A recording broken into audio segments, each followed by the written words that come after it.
सभी को जय जिनेन्द्र। चलिए शुरू करते हैं। नमो अरिहंताणं, नमो सिद्धाणं, नमो आयर्याणं, नमो वज्रायाणं, नमो लोये सर्वसाहुणम्।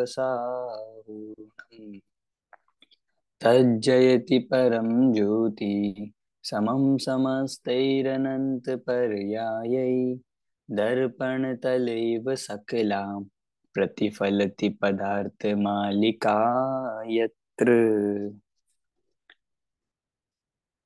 सभी को जय जिनेन्द्र।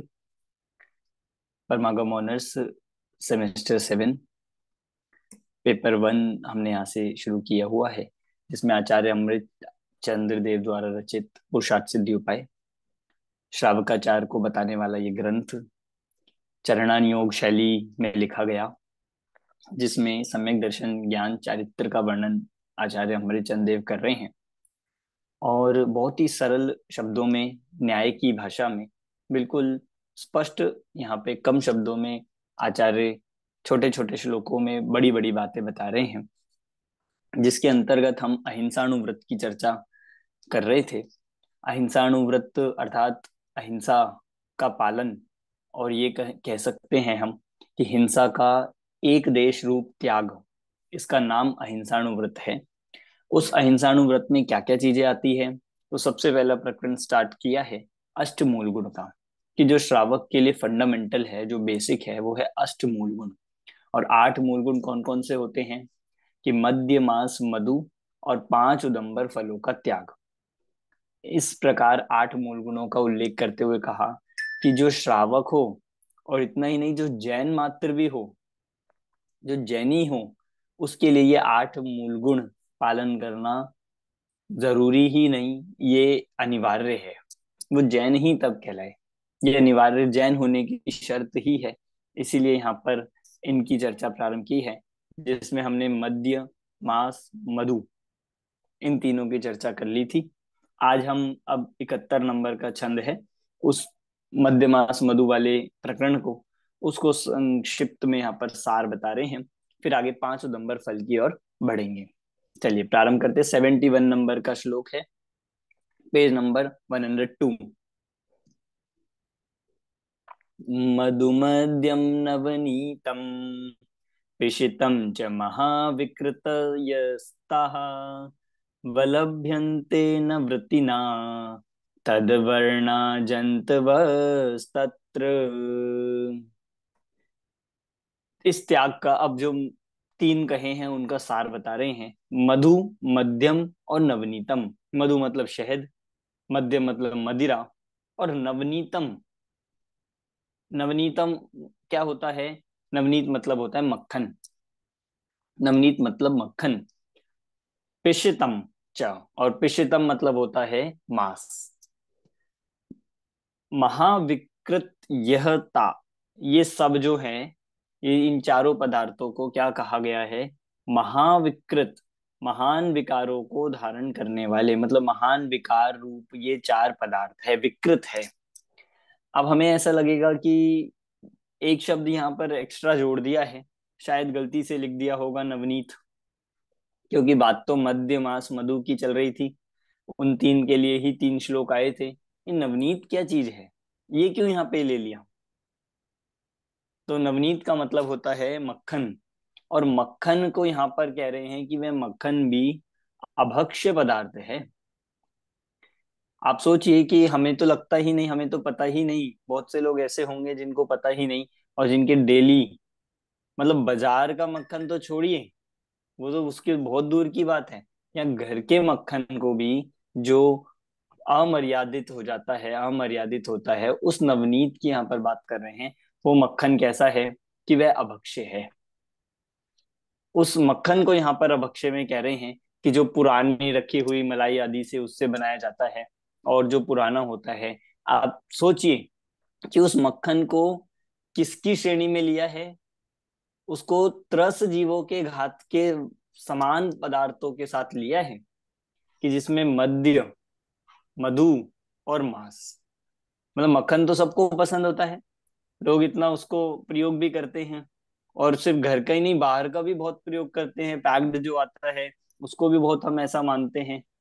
पर यहाँ कह रहे हैं ये मक्खन महाविकृत को धारण करने का, त्रस जीवों का उसमें साक्षात घात होता है। देखो अगली पंक्ति, वल्भ्यन्ते न वृत्तिना, कह रहे हैं मेरी तो कूड़ा डालते समय आ गई। अब दो, अब दिलवा। वल्भ्यन्ते न वृत्तिना। वल्भ्यन्ते मतलब उसका, न, वल्भ्यन्ते मतलब भक्षण करना, न वल्भ्यन्ते, कि किसके द्वारा, वृत्तिना, वृत्तियों के द्वारा उसका भक्षण नहीं किया जाता। मतलब ज्ञानी है, जो श्रावक है, जो वृत्ति है, वे सब इस मक्खन आदि का, इन चारों का, शहद का, मदिरा का, मधु का, इनका प्रयोग नहीं करते हैं। तदवर्णा जंतु तत्र, क्या दिक्कत है उसमें? तो कह रहे हैं तदवर्णा, उसी के वर्ण के, उसी की जाति के, उसी के प्रकार के, जंतवः, जंतु उसमें उत्पन्न होते हैं, तत्र। आप सोचिए कितनी बड़ी बात यहाँ पर कह रहे हैं, हमें तो दिखता ही नहीं है, हम तो स्वाद स्वाद में खाते चले जाते हैं। कह रहे हैं जो अभक्ष्य मक्खन और ये मधु, मदिरा और मांस है, इनमें उसी जाति के जीव उत्पन्न होते हैं, उसी वर्ण के, उसी जाति के, उसी प्रकार के। मतलब आप यदि किसी, कोई व्यक्ति कोई मांस भक्षण कर रहा है, तो जिस पशु का मांस भक्षण कर रहा है, उसके मांस में उसी पशु के जैसे उतनी ही इंद्रिय वाले जीव, निरंतर त्रस जीव उत्पन्न हो रहे हैं। अगर आप पंचेंद्रिय की हिंसा कर रहे हो और तो उसको खाया जा रहा है, कोई जीव खा रहा है, तो उसके अंदर, उस मांस में, उसी पंचेंद्रिय के जाति के बहुत सारे जीव हो रहे हैं, जो आपको से दिखाई नहीं देते हैं, जो सम्मूर्छन होते हैं, पंचेंद्रिय होते हैं, और उनका भी निरंतर घात होता है। मतलब लोगों को ऐसा लगता है कि मांस भक्षण में एक ही तो जीव मरेगा, क्या दिक्कत है? कि नहीं, एक नहीं, असंख्यात ऐसे त्रस जीव उसमें उसी जाति के, उसी प्रकार के उत्पन्न होते हैं। ऐसा कहा ही जाता, मतलब जैसे आपने दूध का भी सुना होगा, या अन्य किसी वस्तु का भी, कि जब वो मर्यादा से बाहर हो जाती है, जब वो वस्तु पुरानी हो जाती है, सड़ जाती है, या उसकी मर्यादा निकल जाती है, तो उस वस्तु में उसी प्रकार के, जिससे वो उत्पन्न हुआ है या जिस जीव से वो उत्पन्न हुआ है, उसी प्रकार के जीव होते हैं, और वो निरंतर उसमें उत्पन्न होते रहते हैं, मल्टीप्लाई मल्टीप्लाई होते रहते हैं, जितनी वस्तु पुरानी होती जाएगी। तो इस उनके घात का दोष यहाँ पर लगता है, इसलिए व्रती भी उसको नहीं करता है। देखो यहाँ पर लिखा हुआ है नीचे फुट नोट में, कि मक्खन को दही में से निकालने के बाद अंतर्मूर्त में तपा लेना चाहिए, अन्यथा वह अभक्ष्य हो जाएगा। मतलब जो अंतर्मूर्त की मलाई आदि से बनाया हुआ मक्खन है, तत्काल का, थोड़ा सा, जितना, वो तो भक्ष्य कहलाएगा। पर उससे पुराना, उससे बाद का, वो सब अभक्ष्य कहलाता है। उस नवनीत की यहाँ पर बात कर रहे हैं। ठीक है, चले आगे, समझ आ गया छंद? अब 72 नंबर का छंद सर है। आगे तो बढ़ रहे हैं ये। नवनीतम थोड़ा सा नया ही है, तो इसकी नॉर्मली मैंने देखा काफी चीजों की रिसर्च भी है, साइंस भी है, कुछ वो भी है, तो इसका भी कुछ मतलब साइंस और टेक्निकल और कुछ अवेलेबल है? एक बार मैं देख के आपको भेजूंगा। मतलब आगम प्रमाण तो बहुत सारे मिल जाएंगे, और इसमें जो कारण, जो इसमें दोष और है, मुख्यतः तो त्रस जीव की उत्पत्ति का दोष है। और हम इसको भी मतलब गूगल या फिर यूट्यूब पर सर्च करेंगे तो जरूर मिलेगा। मतलब उसमें भी, मतलब माइक्रोस्कोप से देखने पर किस जाति के जीव कितने मात्रा में उत्पन्न होते हैं, ये हम ढूंढ सकते हैं, मतलब सर्च कर सकते हैं। ठीक सर, थैंक यू। ये फिर घी भी तो अभक्ष्य है, फिर जो घी बनता है वो भी अभक्ष्य है। नहीं, घी अभक्ष्य इसलिए नहीं होता है क्योंकि उसको उतने समय में, मतलब उतनी समय में तपाकर बना लिया जाता है। मतलब उतनी अंतर्मूर्त के अंदर उस मलाई आदि को तपाकर बना, अब उसमें भी अगर पुरानी पुरानी मलाई से बनाया जाएगा तो वो अभक्ष्य हो जाएगा। मतलब हम्म। इसीलिए जो लोग घी एकत्रित भी करते हैं, वो ऐसा करते हैं कि जैसे थोड़ी थोड़ी मलाई अंतर्मूर्त की, या एक एक दिन की, या ऐसे कर करके उसको एकत्रित करके फिर वो एकत्र, मतलब तपाने के बाद तो उसकी मर्यादा लंबी हो जाती है। पर उससे पहले वो, क्योंकि अगर पुराना होगा, हो जाएगा, तो वह अभक्ष्य की श्रेणी में चला जाएगा। ठीक है। ये एक चीज पूछनी थी। हाँ जी। वो जैसे अभी मक्खन की बात हुई है, तो जिस दही में से विलोने के बाद मक्खन अगर दही से बाहर निकाल लेते हैं, उसके बाद उसकी क्या 48 मिनट की मर्यादा रहती है, ऐसा? हाँ हाँ बिल्कुल। बस उसकी ही 48 मिनट कि की रहती है। अच्छा, क्योंकि मैंने कहीं सुना था कि जब तक वो दही के अंदर पड़ा है तब तक तो उसमें जीव उत्पत्ति नहीं है, जैसे ही वो दही से बाहर आ जाता है तब हो जाता है, लेकिन अगर अंतर्मुहूर्त है तो फिर ठीक है, वो तो फिर सेवन ही हो गया है 48 मिनट के अंदर अंदर तो। हाँ मतलब, क्योंकि ये जो स्टोरेज वाला सिस्टम है, ये स्टोर करने वाला पैटर्न है, ये पहले चलता ही नहीं था। और ये ही सब मतलब दोषों का कारण है। लोग क्या करते थे, या अभी भी बहुत जगह ऐसा होता है, जो मर्यादा, तो वे जैसे उन्हें प्रयोग करना है तो उसी समय उतना प्रयोग करेंगे, क्योंकि आप ज्यादा एक टाइम पे भक्षण ही नहीं कर पाओगे, ज्यादा एक टाइम पे खा ही नहीं सकते, तो आप लिमिटेड को बनाओगे। और वो लिमिटेड इतना होगा कि आपको ना तो मतलब इसका फायदा ये है कि ना वो वेस्ट जाता, क्योंकि आपके पास एक तो है भी बहुत कम, दूसरा आपके पास ये भी कारण है कि हमें इसको प्रयोग अभी ही करना है, कोई फ्रिज में या कोई ऐसी जगह स्टोर नहीं करना है, क्योंकि वो अवश्य हो जाएगा। तो इस कारण से ना तो वस्तु खराब होती थी, ना वस्तु बर्बाद होती थी, और धर्म भी पालन होता था, और सीमित वस्तुओं में काम हो जाता। अब क्या होता है कि हम स्टोर करते जा रहे हैं, स्टोर करते जा रहे हैं, उसमें खाने की तो थोड़ी की सामर्थ्य है, थोड़ी की शक्ति है, पर पुराना पुराना होने के नाम पर दोष उसमें मल्टीप्लाई होता चला जाता है। तो इसलिए सब चीजों पे जिनकी ऐसी मर्यादा होती है उन पे ये बात लागू होगी। ठीक है। देखिए ये तो बात है, और इससे आप ये तो समझ ही लीजिए कि जो बाजार के पैक्ड मक्खन है उनका तो कोई बात ही नहीं कर सकते। मतलब जो पूरी तरह से अमूल वगैरह के जो पैक्ड होते हैं, जो उनमें तो आप ये समझिए पूरी तरह से वे कैसे कैसे ऑयल्स यूज करके ही उसे बनाते हैं, उसमें मक्खन जैसा कुछ भी नहीं होता है। तो अगला छंद की तरफ चलते हैं हम। 72 नंबर का है, पंच नंबर फलों के दोष बताएंगे आप। योनिरुद्धम योनिरुदम्बर युग्मम् लक्ष्णे ग्रोध पिपल्य फलानि त्रस जीवानां तस्मात् तेषां तद भक्षणे हिंसा। अब यहाँ पर 5 नंबर फलों के दोष की बात यहाँ पर बता रहे हैं। 5 नंबर फलों में क्या दोष होता है?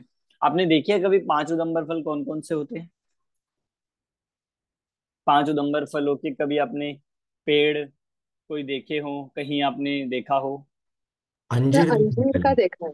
देखो हाँ, हमने अंजीर, भी अंजीर का हाँ, देखा है। अंजीर जो वो पाकर होता देखने है, के बाद हमने लाइफ लॉन्ग बंद कर दिया। हाँ, अंजीर का जो फल होता है या अंजीर का जो वो होता है, उसको ऐसे खोलेंगे तो उसमें चलते हुए जीव दिखाई देते हैं। ऐसी पीपल भी देखा होगा आपने, पीपल का भी फल आप देख सकते हो। इसमें है ना 5 नंबर फलों के नाम, यदि मैं आपको बताऊं: बड़, पीपल, उमर, कटूमर, पाकर। ये सबको याद होने चाहिए। बड़, पीपल, उमर, कटूमर और पाकर, ये 5 नंबर फल होते हैं। और इन 5 नंबर फलों में कहीं ना कहीं आप देखोगे गांव में या और भी जगहों में, ऐसे जगहों पे हमें कहीं ये दिख सकते हैं, दिखाई दे जाते हैं। और उनमें भी सब जीव, सब इनमें एक जो दोष है वो यही है कि इन सब के अंदर में त्रस जीव निरंतर पाए जाते हैं। और ऐसे नहीं कि दिखेंगे नहीं, जैसे अभी हमने बात करी नवनीत आदि में, तो ऐसे त्रस जीव है जो दिखते नहीं है। पर इन 5 नंबर फलों में तो ऐसे भी पाए जा सकते हैं, जाते हैं, कि जो उड़, जो चलते हुए हैं, उड़ जाते हैं ऐसे वाले। मतलब एक बार हमने खुद ही देखा था। हम एक बार पालीताना जा रहे थे, तो पालीताना के पहाड़ों पर, मतलब वहां पर पर्वत पर एक पेड़ में हमने ये देखा। अब वो कौन सा था ये तो नहीं पता, शायद उमर या कटूमर में से। पर हमने उसका फल एकदम ऐसे खोला, उसका जो गोल ऐसे थे, छोटे छोटे से, उनको खोल के देखा तो उसमें से एकदम से एक मच्छर जैसा निकला, उड़ गया, बिल्कुल अंदर जीवित बैठा है। और वो ऐसे निकलता है और निरंतर उसी में उत्पन्न और होते रहते हैं, और उनमें ही बैठे रहते हैं और मरते रहते हैं। और जो सेवन करते हैं इस प्रकार उनका घात होता है। तो ऐसे सब तरह जीवों के घात वाले ये 5 नंबर फल होते हैं।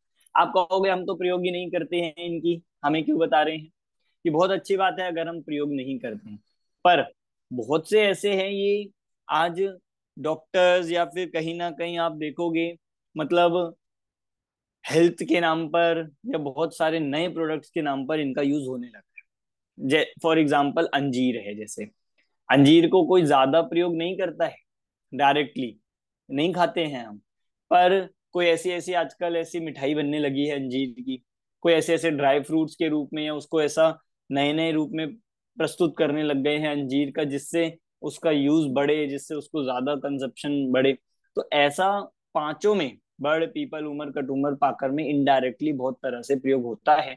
तो हमें उसको बिल्कुल जानकारी पूर्वक सेवन नहीं करना चाहिए, क्योंकि अगर ये बेसिक ही नहीं पालन होंगे तो आगे तो हम कैसे बढ़ेंगे। कि अगर हम, हमारे द्वारा, हम किसी तरह भी ये ना सोचे कि भाई मेडिकल के लिए या फिर कोई हेल्थ के लिए ये इम्पोर्टेंट है, कि ऐसा कुछ भी नहीं। हर वस्तु के या जो उसके लाभ है उसको देने वाली अन्य दूसरे ऑल्टरनेटिव भी है। ऐसा नहीं है कि आप बड़ नहीं खाओगे या पीपल नहीं खाओगे, अंजीर नहीं खाओगे तो ये नहीं हो पाएगा, प्राण चले जाएंगे, ऐसा नहीं है। इसलिए हमें इस बात को समझना चाहिए। और इनमें क्या दोष कह रहे हैं, तो अगली पंक्ति में त्रस जीवानाम तस्मात्, इसीलिए त्रस जीवानाम, इस त्रस जीवों की क्या है, तेषा मतलब खान है, योनि, योनि आया था ना फर्स्ट वर्ड, त्रस जीवों की योनि। योनि जानते हैं किसे कहते हैं, कि जीवों की उत्पत्ति के स्थान को योनि कहते हैं, जहां जीव उत्पन्न होते हैं उसको योनि कहते हैं। तो ये 5 नंबर फल त्रस जीवों की उत्पत्ति के लिए योनि है, वहां उत्पन्न होते हैं। तो हम ऐसे फलों को कैसे खा सकते हैं जो किसी की योनि हो, और जहां कोई जीव निरंतर उत्पन्न हो रहे, ऐसे मलिन, दुर्गंधित और ऐसे स्थानों को तो हम वैसे ही ग्लानि युक्त मानते हैं, फिर ऐसा फल कैसे खा सकते। आप सोचिए ना, ये तो 5 नंबर फल हो गए, और भी तो फ्रूट्स, अगर उसमें मान लीजिए आपको कोई एक चलता हुआ कीड़ा दिखाई देता है, कोई ऐसा वो दिखाई देता है, तो आप उसको सेवन करेंगे क्या, कोई कर सकता है क्या, ये नहीं करते। तो ऐसे इन 5 नंबर फलों में भी सेम बात है, ठीक है। तो ऐसा कह रहे हैं, सर तस्मात् तेषां तद भक्षणे हिंसा, इसलिए उनमें हिंसा, उनके भक्षण में हिंसा का दोष लगता है। सर जो हाँ जी। बड़ का झाड़ है ना उसमें तो बरगद है ना, वो बस जटाएं गिरती हुई दिखती हैं, तो वही है या कुछ और है? नहीं, ये वो वाला नहीं है, ये बड़ दूसरा होता है, जो बड़ फल वाला होता है, जिसमें बड़ के फल लगते हैं। मेरे पास एक चित्र है, मैं आपके ग्रुप पर भेजूंगा, जिसमें 5 नंबर फल की फोटो है, शायद मैंने पहले जब हमने स्टार्ट किया था तब भेजी भी थी।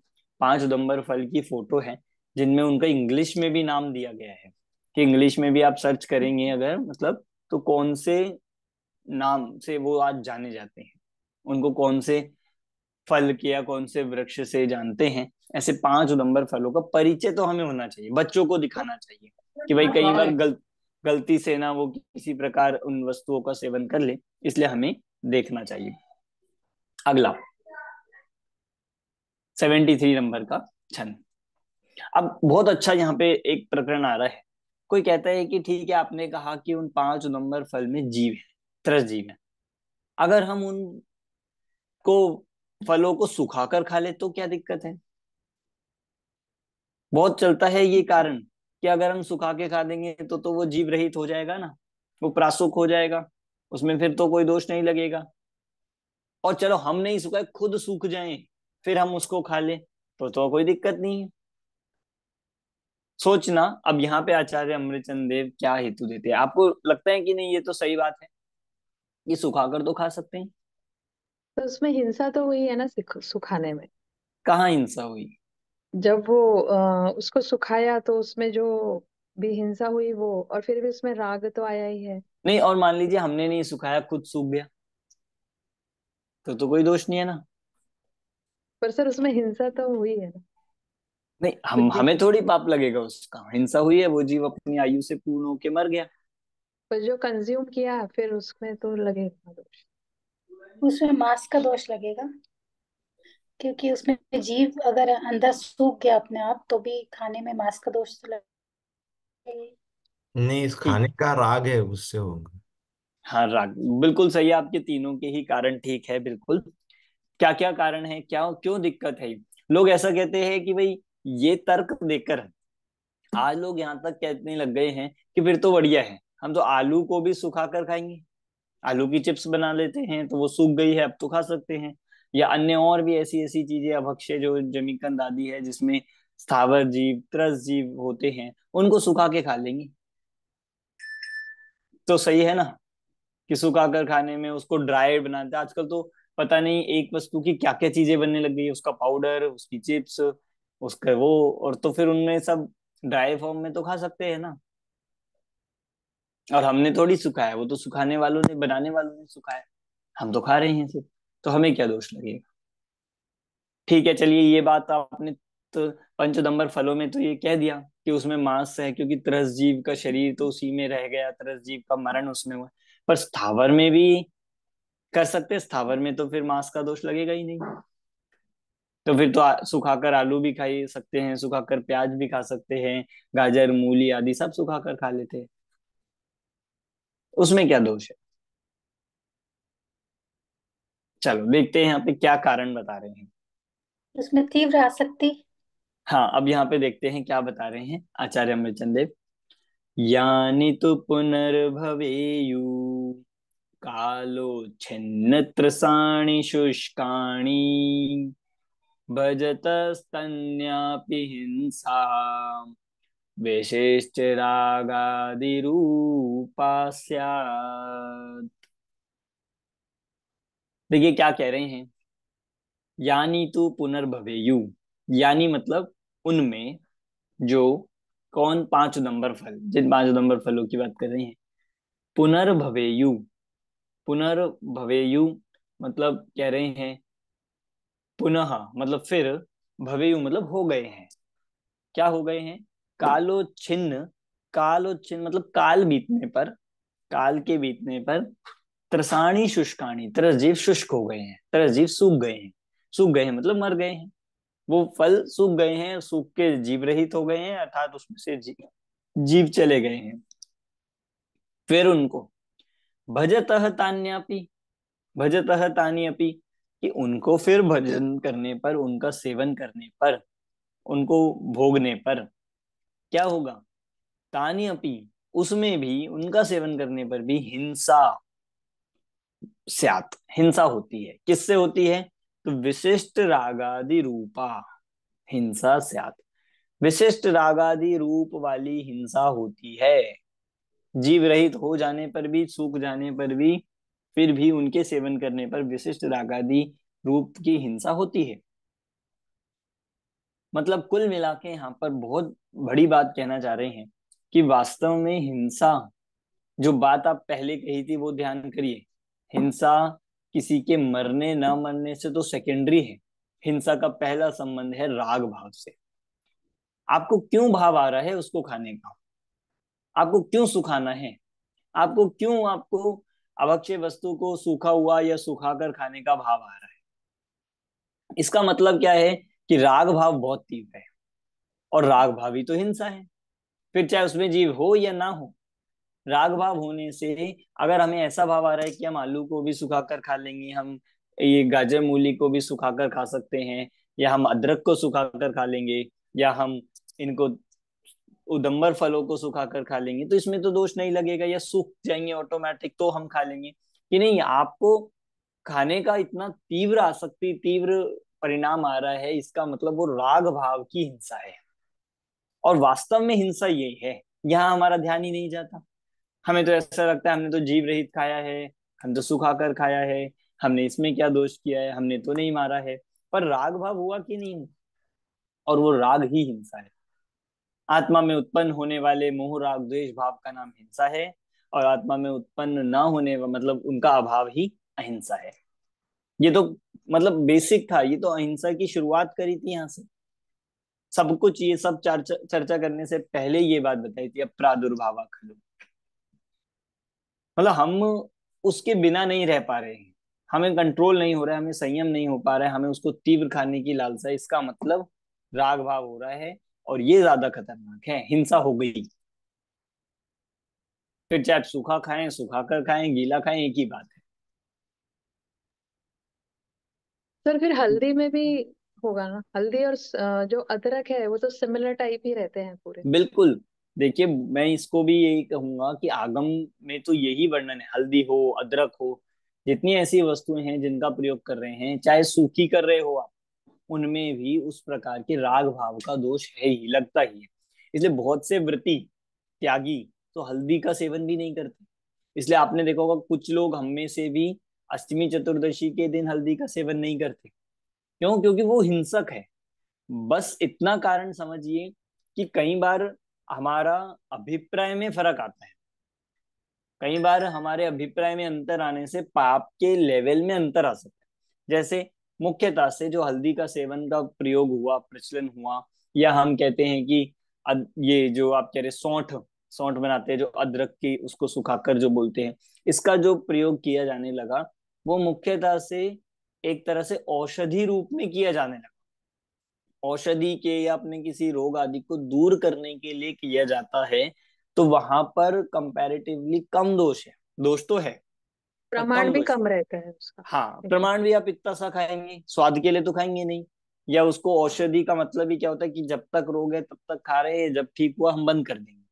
तो वो औषधि के रूप में कुछ रूप में प्रचलन होने लगा, सेवन करने लगे।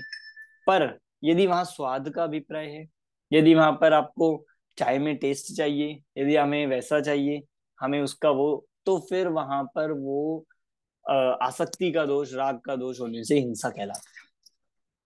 मतलब अभिप्राय का खेल है, अभिप्राय का पूरा अंतर आ जाता है।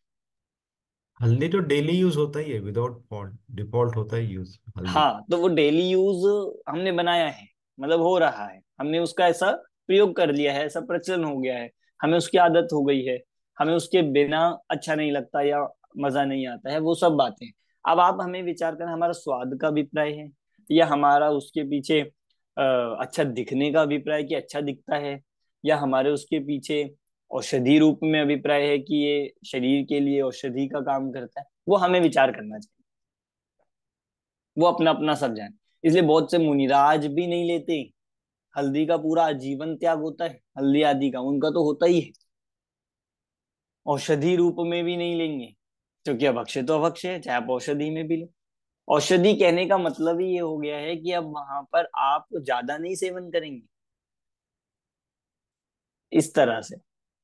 सर तो आलू और हल्दी में बिल्कुल सिमिलर टाइप की हिंसा है, या कुछ मैंने कहीं पढ़ा था कि उसमें कुछ वनस्पति के हिसाब से कुछ थोड़ा डिफरेंस है, ऐसा कुछ अभी ध्यान नहीं आ रहा है मुझे। देखो, हो सकता है थोड़ा बहुत डिफरेंस हो, मेरे मेरे पढ़ने में नहीं आया, पर हम ये मान के चले अगर राग भाव आपका आलू खाने से ज्यादा हल्दी में है तो वहां ज्यादा हिंसा है। मतलब आप समझ रहे हैं कि राग भाव की बात कर रहे हैं, अगर राग भाव हल्दी का खाने में नहीं, हम तो हल्दी छोड़ेंगे नहीं, हमसे नहीं रहा जाता, या हम ऐसा नहीं, हमें तो अदरक के बिना चाय में मजा नहीं आता, हमें हर चीज में चाहिए, हमें हर चीज में वो टेस्ट मेकर है। तो अगर राग भाव तीव्र है तो आप समझो आप आलू नहीं खा रहे हो तो उससे ज्यादा दोष ये खाकर हो रहा है। ऐसा है राग भाव की, मतलब कितनी गहराई है, कितने परिणामों में आसक्ति है, उससे हिंसा अहिंसा का संबंध है। तो सर यदि राग भाव लौकी में रहा तो उससे भी हमको तो फिर दोष लग सकता है ना। बिल्कुल लगता है ना। इसलिए भोजन करना भी कोई निर्दोष कार्य तो है नहीं, भोजन करना भी पुण्य तो कार्य है ही नहीं। बस इतना होगा कि वहां राग का ही होगा, जीव का नहीं होगा, या जीव का होगा तो एक जीव के घात का होगा। और वहां ऐसा है कि राग भाव तो है ही, और उसके साथ असंख्यात जीवों के भी घात का पाप लग रहा है। समझ आ रही है बात?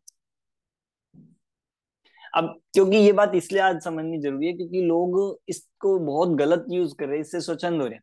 जैसे मद्य मांस मधु पे भी आप लगा सकते हो, मांस में भी ऐसी ऐसी चीजें आने लग गई अब, मतलब plant based meat, plant based ऐसी ऐसी चीजें लोग, और वो वेजिटेरियन होकर जैन लोग भी ऐसा सेवन करते हैं कि वो प्लांट बेस्ड है, पर खाना क्या है उनको कि मीट खाना है, या ऐसी ऐसी चीजें खानी है कि जो नहीं वो खा रहे हैं, नहीं खा पाते हैं। तो आपको वो खाने का ही भाव आ रहा है, आपको वो खाने की इतनी आसक्ति हो रही है, तो सेम दोष है। मतलब बहुत चल रहा है ना, आपने देखा होगा प्लांट बेस्ड के नाम पर, या फिर ऐसे ऐसे नाम पर, ऑर्गेनिक, ऑर्गेनिक के नाम पर, वेगन के नाम पर, मतलब ऐसी मीट और ऐसी चीजें यूज कर रहे हैं, ऐसे हर चीज बनाने लगे हैं। तो वो सब महादोषकारी है, उसमें राग की हिंसा है।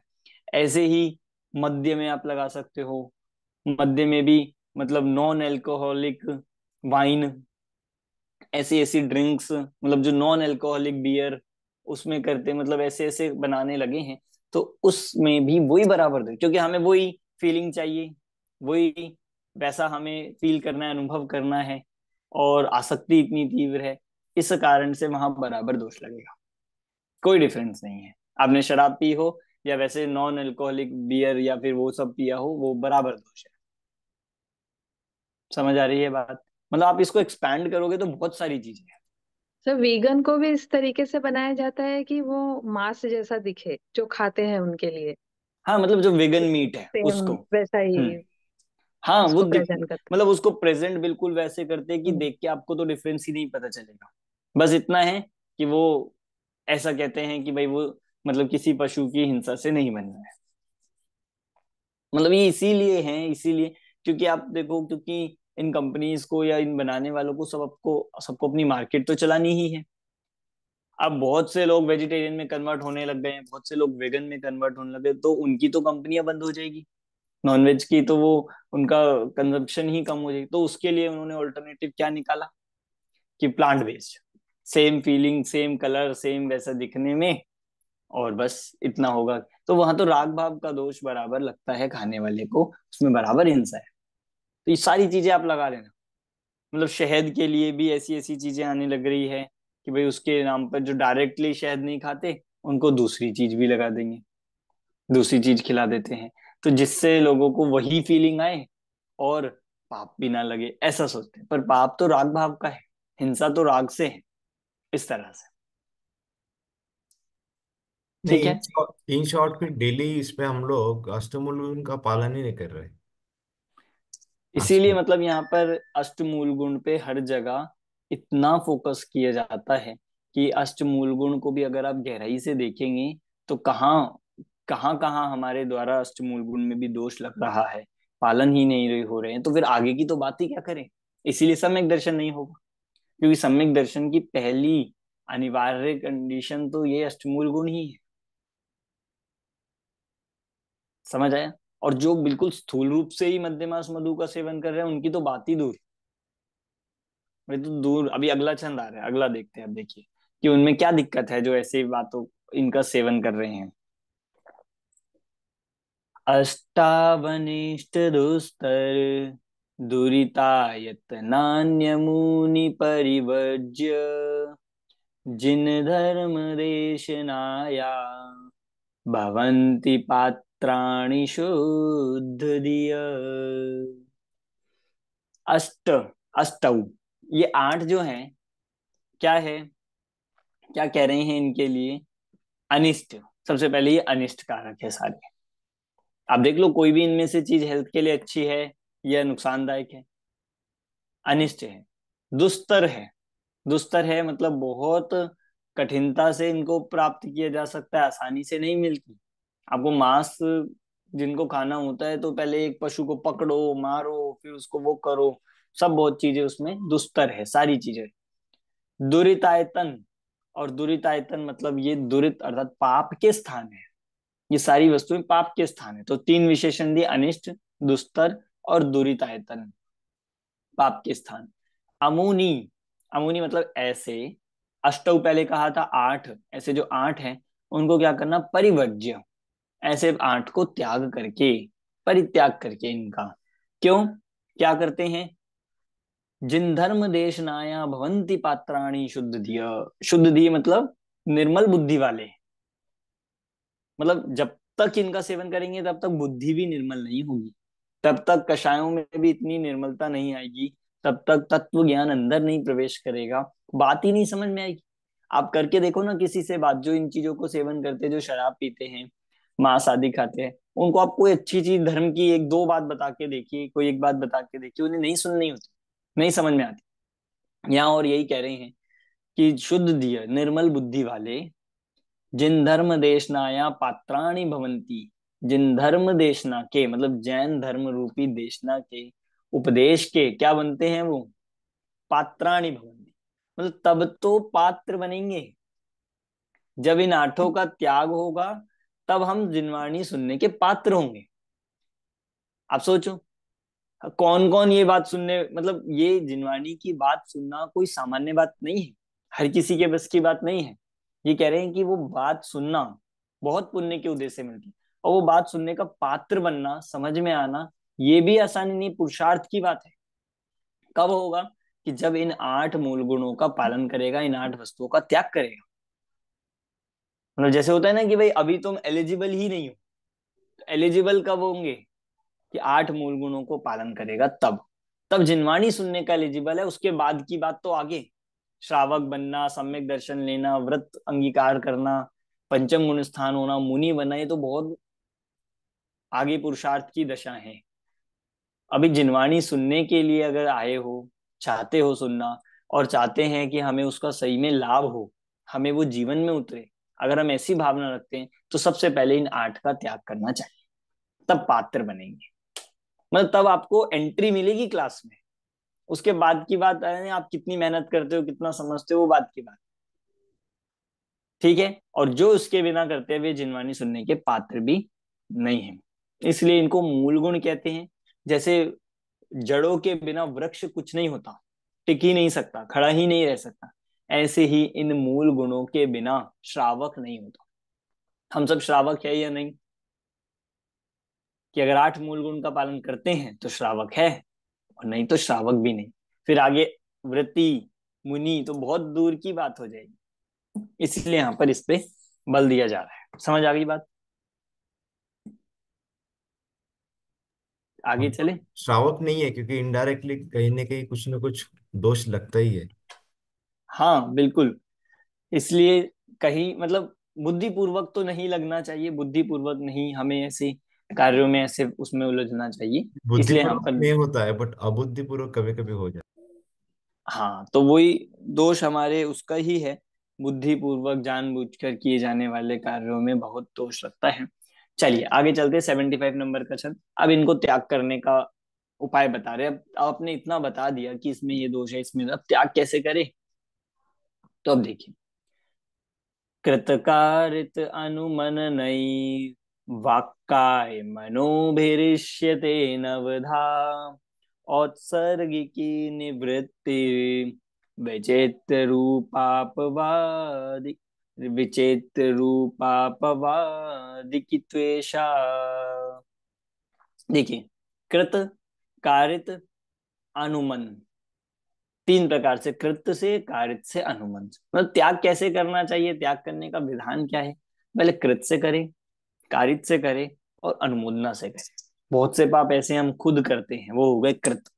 बहुत से ऐसे हैं जो हम कराते हैं, मतलब खुद नहीं करते, किसी और से करा दिया। जैसे मां शादी का है, खुद नहीं हिंसा करी, दूसरे से करा दी, या खुद नहीं करा, दूसरे से करा दिया। कि हम तो बच गए, हमने तो नहीं किया, हमने खुद अपने हाथों से नहीं किया। कि नहीं, वो कारित का दोष है, बराबर है। और तीसरा, किया भी नहीं, कराया भी नहीं, पर करते हुए को क्या लगा, अनुमोदना कर दी कि हाँ ये अच्छा है।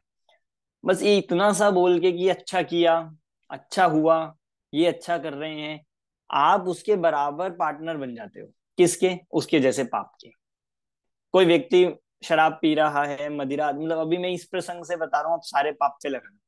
कोई अष्टमूल गुणों का पालन नहीं कर रहा है, मदिरा आदि का सेवन कर रहा है, मांस आदि का या मधु का सेवन कर रहा है, और हम नहीं कर रहे ना, हमने उसे कराया, पर वो कर रहा है, हमने इतना कह दिया अच्छी बात है, चलो ठीक है, तुम कर रहे हो, सही काम कर रहे हो, या सही ऐसा है, ऐसा अनुमोदना मात्र से उसने जो का पाप किया उसी के बराबर आपने भी क्या कर लिया, भागीदारी बन गए। ऐसा होता है। अब हर तरह से हिंसा में भी लगेगा, झूठ में भी लगेगा। अभी हिंसा का प्रकरण चल रहा है, चोरी, कुशील, परिग्रह, भोजन आदि संबंध में भी लगेगा, हर चीज में हम यही। और देखो, आप सोचिए, आपको लगता होगा हम दिन भर में पाप तो बहुत कम करते हैं, हो भी सकता है बिल्कुल, पर अनुमोदना बैठे बैठे करते रहते हैं, टीवी देखते हुए, कुछ न्यूज में आ रहा है, टीवी में आ रहा है, कुछ गवर्नमेंट कर रही है या कुछ कर रहे हैं, कि गवर्नमेंट ने बहुत सारे क्या करा, पेड़ों को कटवा दिया और बढ़िया हाईवे बनाया, और बहुत अच्छी बिल्डिंग बना दी, हाईवे बना दिया, पूरी स्मार्ट सिटी बना दी, पूरा सब। तो हम क्या कहते हैं, ये काम बहुत अच्छा किया सरकार ने। अब हमने क्या सोच लिया, हमने क्या कर दिया, अब आपको नहीं पता कि अनजाने में हमारे द्वारा इससे कितना पाप लगा, कि उन्होंने इतने पेड़ कटवाए।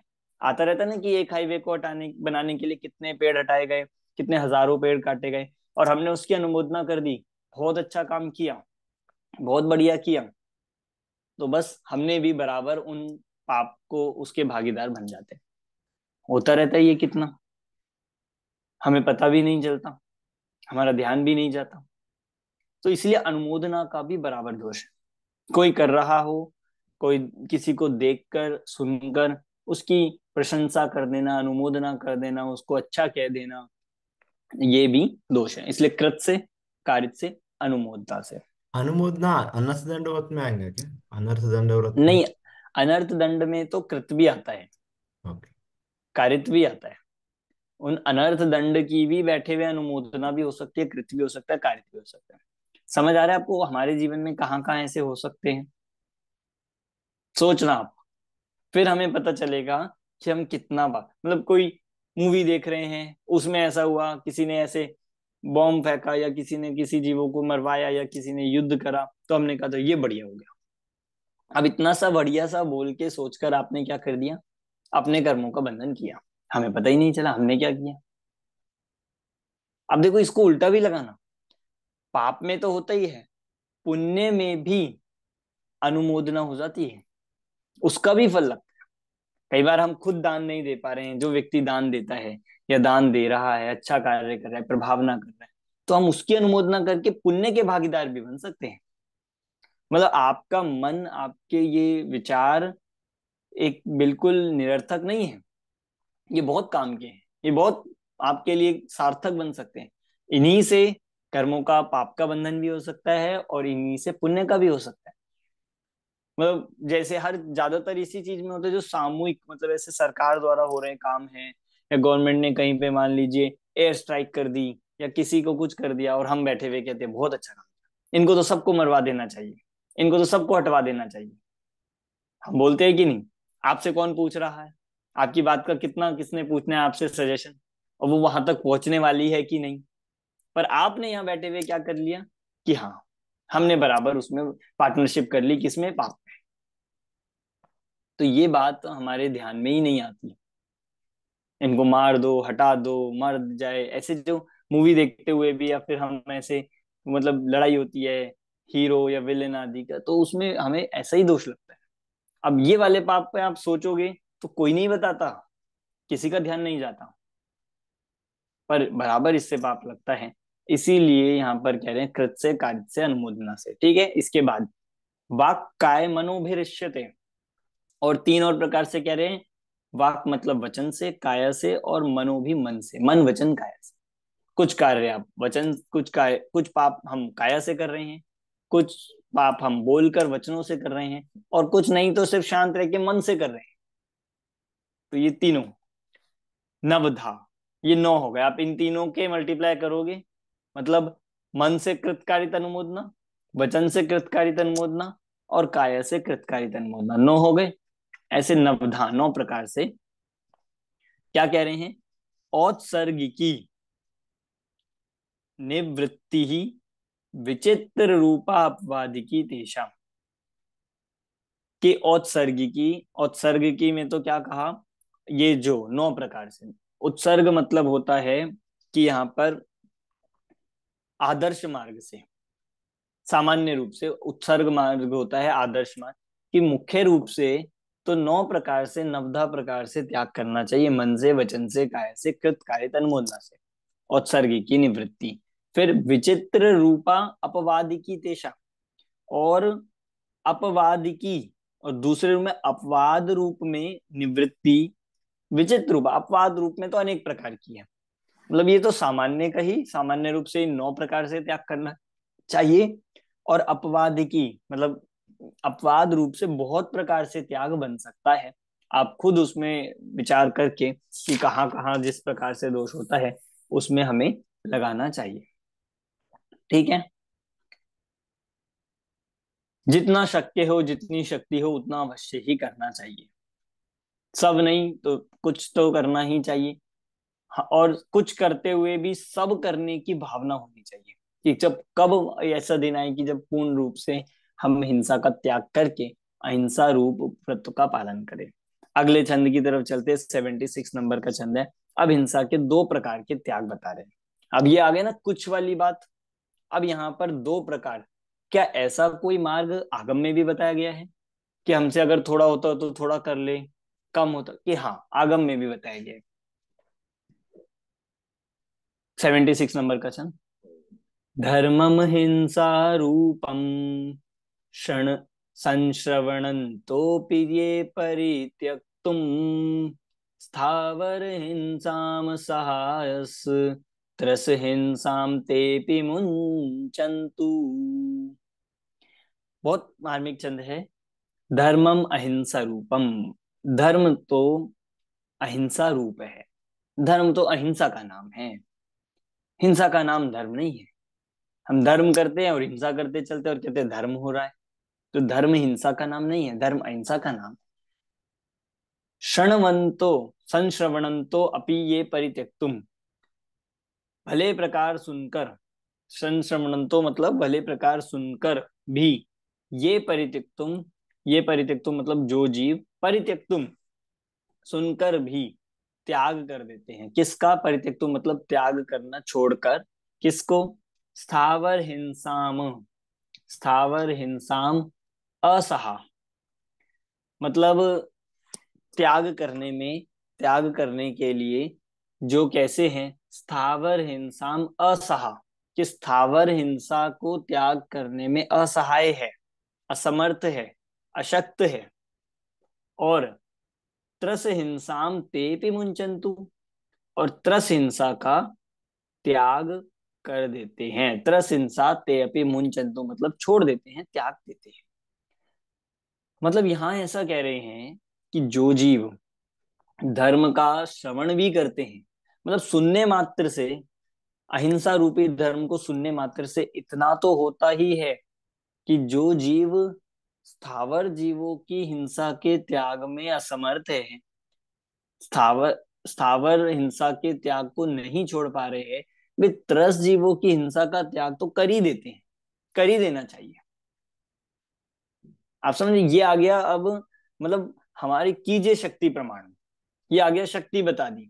अगर स्थावर जीवों की हिंसा का त्याग नहीं हो रहा है तो कम से कम त्रस्त तो करें। और इसी आधार पर अणुव्रत और महाव्रत को डिफाइन किया गया है। अणुव्रत में इतना होता है कि वो जो अणुव्रती होते हैं, जो वे त्रस हिंसा के तो नियम पूर्वक त्यागी होते हैं, त्रस जीवों का घात भी नहीं करेंगे। पर स्थावर जीवों का घात उनके द्वारा भी होता है, पर उसमें भी ये सोचते हैं कि कम से कम हो, कब ये छूटे। वे होते हैं अणुव्रती, वे होते हैं अहिंसाणुव्रती। और महाव्रती, आपसे पूछा जाए ना कभी कि अहिंसाणुव्रती और अहिंसा महाव्रती में क्या अंतर है, तो अहिंसा महाव्रती वे होते हैं कि जो त्रस जीव की तो हिंसा छोड़िए, स्थावर जीव भी जिनके द्वारा घात नहीं होते हैं, वे होते हैं अहिंसा महाव्रती। तो उनको यहाँ पर कहते हैं कि ये त्रस जीव के घात करने वाले जो है, त्रस जीव के घात का त्याग करते हैं, वे श्रावक हैं। मतलब वो पहली शक्ति अनुसार कहा गया है, पहली भूमिका में ये कहा गया है, कम से कम इतना तो कर ही सकते हैं हम। आप सोचे हम स्थावर जीवों की हिंसा छोड़ें, इस स्थावर की तो आप चाहकर भी नहीं छोड़ पाओगे। कैसे हो रही है स्थावर जीवों की हिंसा, कहाँ कहाँ होती है, कोई बताएगा? हमारे द्वारा स्थावर जीवों की हिंसा कहाँ कहाँ हो रही है? सब्जी खाने से। सर हम चलते हैं जमीन पे, खाते हैं, पीते, हवा सब बिल्कुल होती ही बिल्कुल है। बिल्कुल। 5 स्थावर होते हैं, पहले हमें ये पता होना चाहिए। पृथ्वी का एक, जल का एक, अग्नि का एक, वायु का एक, वनस्पति। वनस्पति तो है ही, जितने भी हम हरी पदार्थ खा रहे हैं, चाहे आप घिया तोरी आदि भी खा रहे हो, तो भी उसमें स्थावर वनस्पति काय की हिंसा तो है ही। एक जीव की तो है ही, किसी में अनेक की है, तो वो तो होएगा ही होएगा। भोजन जब तक करेंगे तब तक होगा ही होगा। फल भी खा रहे हो, होगा ही, उसका हम त्याग ही नहीं कर सकते। दूसरा, इसीलिए हम अष्टमी आदि को हरी सब्जी नहीं खाते, क्योंकि फिर उससे बच सकते हैं। नहीं, अगर इतना नहीं तो सिर्फ भोजन से संबंधित नहीं, हर चीज में, चलने में, भूमि पर चलेंगे तो जीवों की हिंसा होगी। कितने जीव ऐसे हैं जो पृथ्वी का एक में, मतलब ऐसे दिखते नहीं है, होते हैं। वायु का एक, हाथ हिलाया, उसमें जीवों की हिंसा हो गई। बोल रहे हैं, इसमें हो गई। सांस तक ले रहे हैं तो होगी। अब आप कहोगे सांस लेना तो नहीं छोड़ सकते, कि हाँ, मतलब ये तो ऐसी है जो अनिवार्य रूप से होगी ही होगी, तो इनका त्याग तो हो करना आगे मतलब जैसे जैसे स्थिरता बढ़ती है वैसे वैसे होता है। पर त्रस जीव का तो छोड़े, अभी हम उल्टा करते हैं। हम हरी सब्जी तो छोड़ देते हैं पर आलू नहीं छोड़ते। आलू तो हरे होते ही नहीं है, ऐसा लोग कहते हैं, और सुखा के खा लेते हैं। व्रत के दिन पे भी आलू सुखा के खा लेते हैं, उसके चिप्स खा लेते हैं और सोचते हैं व्रत हो रहा है। और इतना ये तो अजैन में तो चलता ही था, जैनों में भी आने लगा। तो केले की चिप्स खानेंगे सुखाकर, कि वो तो सूख गए हैं। तो ये सब ऐसा है कि अभी त्रस जीव की हिंसा की खबर नहीं है, और स्थावर का त्याग करना चाहते हैं। तरस में जितने भी पैक्ड फूड है, जितने बाजार के पदार्थ है, जितने अमर्यादित है, जितना पुराना मार्केट का आटा, ये सब है, इन सब में तो साक्षात त्रस जीवों की हिंसा होती है, वो छोड़ते नहीं है। तो ऐसा हमें क्रम से ही करना चाहिए, और शक्ति प्रमाण अवश्य इसको त्याग करना चाहिए। ठीक है, समझ में आ गया? कोई क्वेश्चन है? सर तो फिर जैसे हम सब कुछ पालन करते हुए एक शौक से जो खाना खाते हैं तो वो भी राग और पाप की श्रेणी में आ जाएगा क्या? मतलब देखिए, यही बात है कि आपको जितना उसके प्रति राग भाव होता है, आसक्ति होती है, वो उसमें दोष है ही। आप मतलब इसीलिए तो आप बिल्कुल भक्ष्य, निर्दोष, शुद्ध सात्विक भोजन को भी जिनागम में कहा गया है कि लालसा रहित होकर खाना चाहिए। अगर उसमें भी लालसा होगी तो दोष लगता है। जैसे दिगंबर मुनिराज होते हैं, त्यागी होते हैं, वे शुद्ध सात्विक भोजन ही करते हैं, पर उसमें भी कैसे करते हैं कि नहीं नहीं ये नहीं चाहिए, ये चाहिए, ऐसे नहीं करते वो। उसमें जैसा मिलता है, जितना मिलता है, उसमें संतुष्ट होकर और उसमें बिना लालसा के करते हैं, तो वे उनको उस हिंसा से बचते हैं। ये पद्धति है। ठीक है, मतलब कुल मिला के ये आप सार निकालिए, राग भाव का नाम हिंसा है। चाहे आप टीवी देख रहे हो तो वो चक्षु इंद्रिय संबंधी राग हुआ तो उसका हिंसा है। मोबाइल चला रहे हो और घूमने जा रहे हैं और चीजें कर रहे हैं, सिर्फ भोजन तक ही मत समझिए हिंसा का संबंध, बाकी चीजों में भी है। हमें ऐसा लगता है कि नहीं नहीं भोजन तक है, और ये तो जब भी अहिंसा की बात आती है ये छोड़ो वो छोड़ो करते रहते हैं, कि नहीं, सिर्फ भोजन तक ही हिंसा का संबंध नहीं है, बाकी कार्यों में भी हिंसा होती है। पंचेंद्रिय के सब विषयों में जहाँ राग है वहां हिंसा है। पर सर ये तो एक लाइफ का एक पार्ट रहने ही वाला है ना, क्योंकि धर्म भी कैसे पढ़ना है जो भी अपना है वो भी एक लिमिटेड टाइम तक ही कर सकते हैं, उसके अलावा दूसरी सारी चीजें तो होने ही वाली है। बिल्कुल होगी, वो सब बाकी चलेगी, पर हम ऐसा मानते हैं कि धर्म एक लिमिटेड टाइम तक होने वाला है, ये चीज सही नहीं है। क्योंकि धर्म सिर्फ कुछ करने का नाम नहीं है ना, कि आपको बैठ के 1 घंटे स्वाध्याय पढ़ा या स्वाध्याय सुना, शास्त्र पढ़ा तो धर्म हुआ। कि वो धर्म तो जीवन जीने का तरीका है। ये चरणान योग हमारा आर्ट ऑफ लिविंग बनेगा, तो आप 24 घंटे धर्म कर सकते हैं। जरूरी नहीं आप ग्रंथ तो लेके है। बैठे तो धर्म हो रहा है। हाँ, उस मानसिकता से, उन अपने शुद्ध भावों से, राग आदि की हीनता से, अभाव से 24 घंटे धर्म नहीं हो सकता। नहीं चौबीस तो वो घंटे हो तो सकता। बैक ऑफ माइंड में एक चल ही रहा है, लेकिन कैसे एक जो हमारी क्रिया रहती है, जो शारीरिक क्रियाएं जो है रहती हैं, वो उससे डिटैच होकर सारी जो भौतिक ये चीजें उनसे डिटैच रह के भी वो सब होती हैं ही हैं, लेकिन वो बिल्कुल, होगी ही, यानी हाँ वो उसको होगी। रोक नहीं सकते। मतलब वो रोक नहीं सकते, क्योंकि वो हमने अपनी लाइफस्टाइल को ऐसा बनाया। वो हम उस रूटीन में आ गए हैं, हमारा वो, हमारी मजबूरी कहिए, या हमारा वो प्रोफेशन कहिए, हमारा वो कार्य क्षेत्र कहिए, वो हम उसमें आए हैं, इसीलिए हमें वो ऐसा लग रहा है। जितना चलेगा उतना भी ये भाव के साथ होना चाहिए कि हम इससे कब छूटे, कब हम इससे मुक्त हो, तब उससे छूट पाएंगे। क्योंकि ये भी आदर्श तो है नहीं, आदर्श तो वो है जो दिगंबर मुनिराज करते हैं। अगर सर वो भी खाना कभी, मतलब भले उपवास सब कुछ करते हैं, व्रत लेते हैं, मगर खाते तो है, भले आसक्ति नहीं है, खेद भी होता है, मगर करते हैं, थोड़ा भी गमनागमन करते, ब्रीथ तो करते हैं, तो उनको फिर क्या होता है? वहां दोष बिल्कुल भी नहीं लगता, क्योंकि पहली बात तो वे करते ही कम है, और हाँ करते मगर भी है तो उस प्रमाद परिणति से रहित होते हैं। और हिंसा में प्रमत्त योगात, जो प्रमाद परिणति कही है वो मूल है। सर उनको ब्रीथ तो हर करते हैं ना? ब्रीथ करते हैं, पर हर समय ये भाव रहता है कि मेरे द्वारा किसी भी जीव की हिंसा ना हो, उसका प्रतिदिन प्रायश्चित करते हैं, दिन में 3 बार सामूहिक करते हैं और अपने पाप भावों को प्रायश्चित कर लेते हैं। तो हो रहा है, दोष लगता है, इसीलिए तो वो अभी यहाँ है। अगर वो भी दोष नहीं होता तो वे भी इतरागी हो जाते ना। जैसे जैसे आत्म स्थिरता हो जाती है, जब वो एक स्थान पर बैठ जाते हैं, जब ध्यान में मग्न हो जाते हैं, तो गमनागमन भी बंद हो गया, अब ब्रीथिंग बच गई।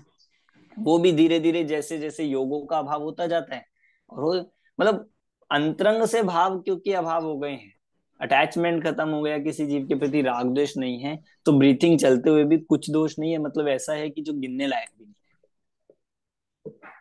यानी वस्तु स्वरूप का श्रद्धान में 100% कंटिन्यूस वो चलते रहता है वेद विज्ञान, उसके वो कारण कोई नहीं। जो दोष लगता है वो चारित्र के कारण लगता है, वो धीरे धीरे जाता है, वो एकदम नहीं जाता है, उसका हाँ, टाइम लगता है।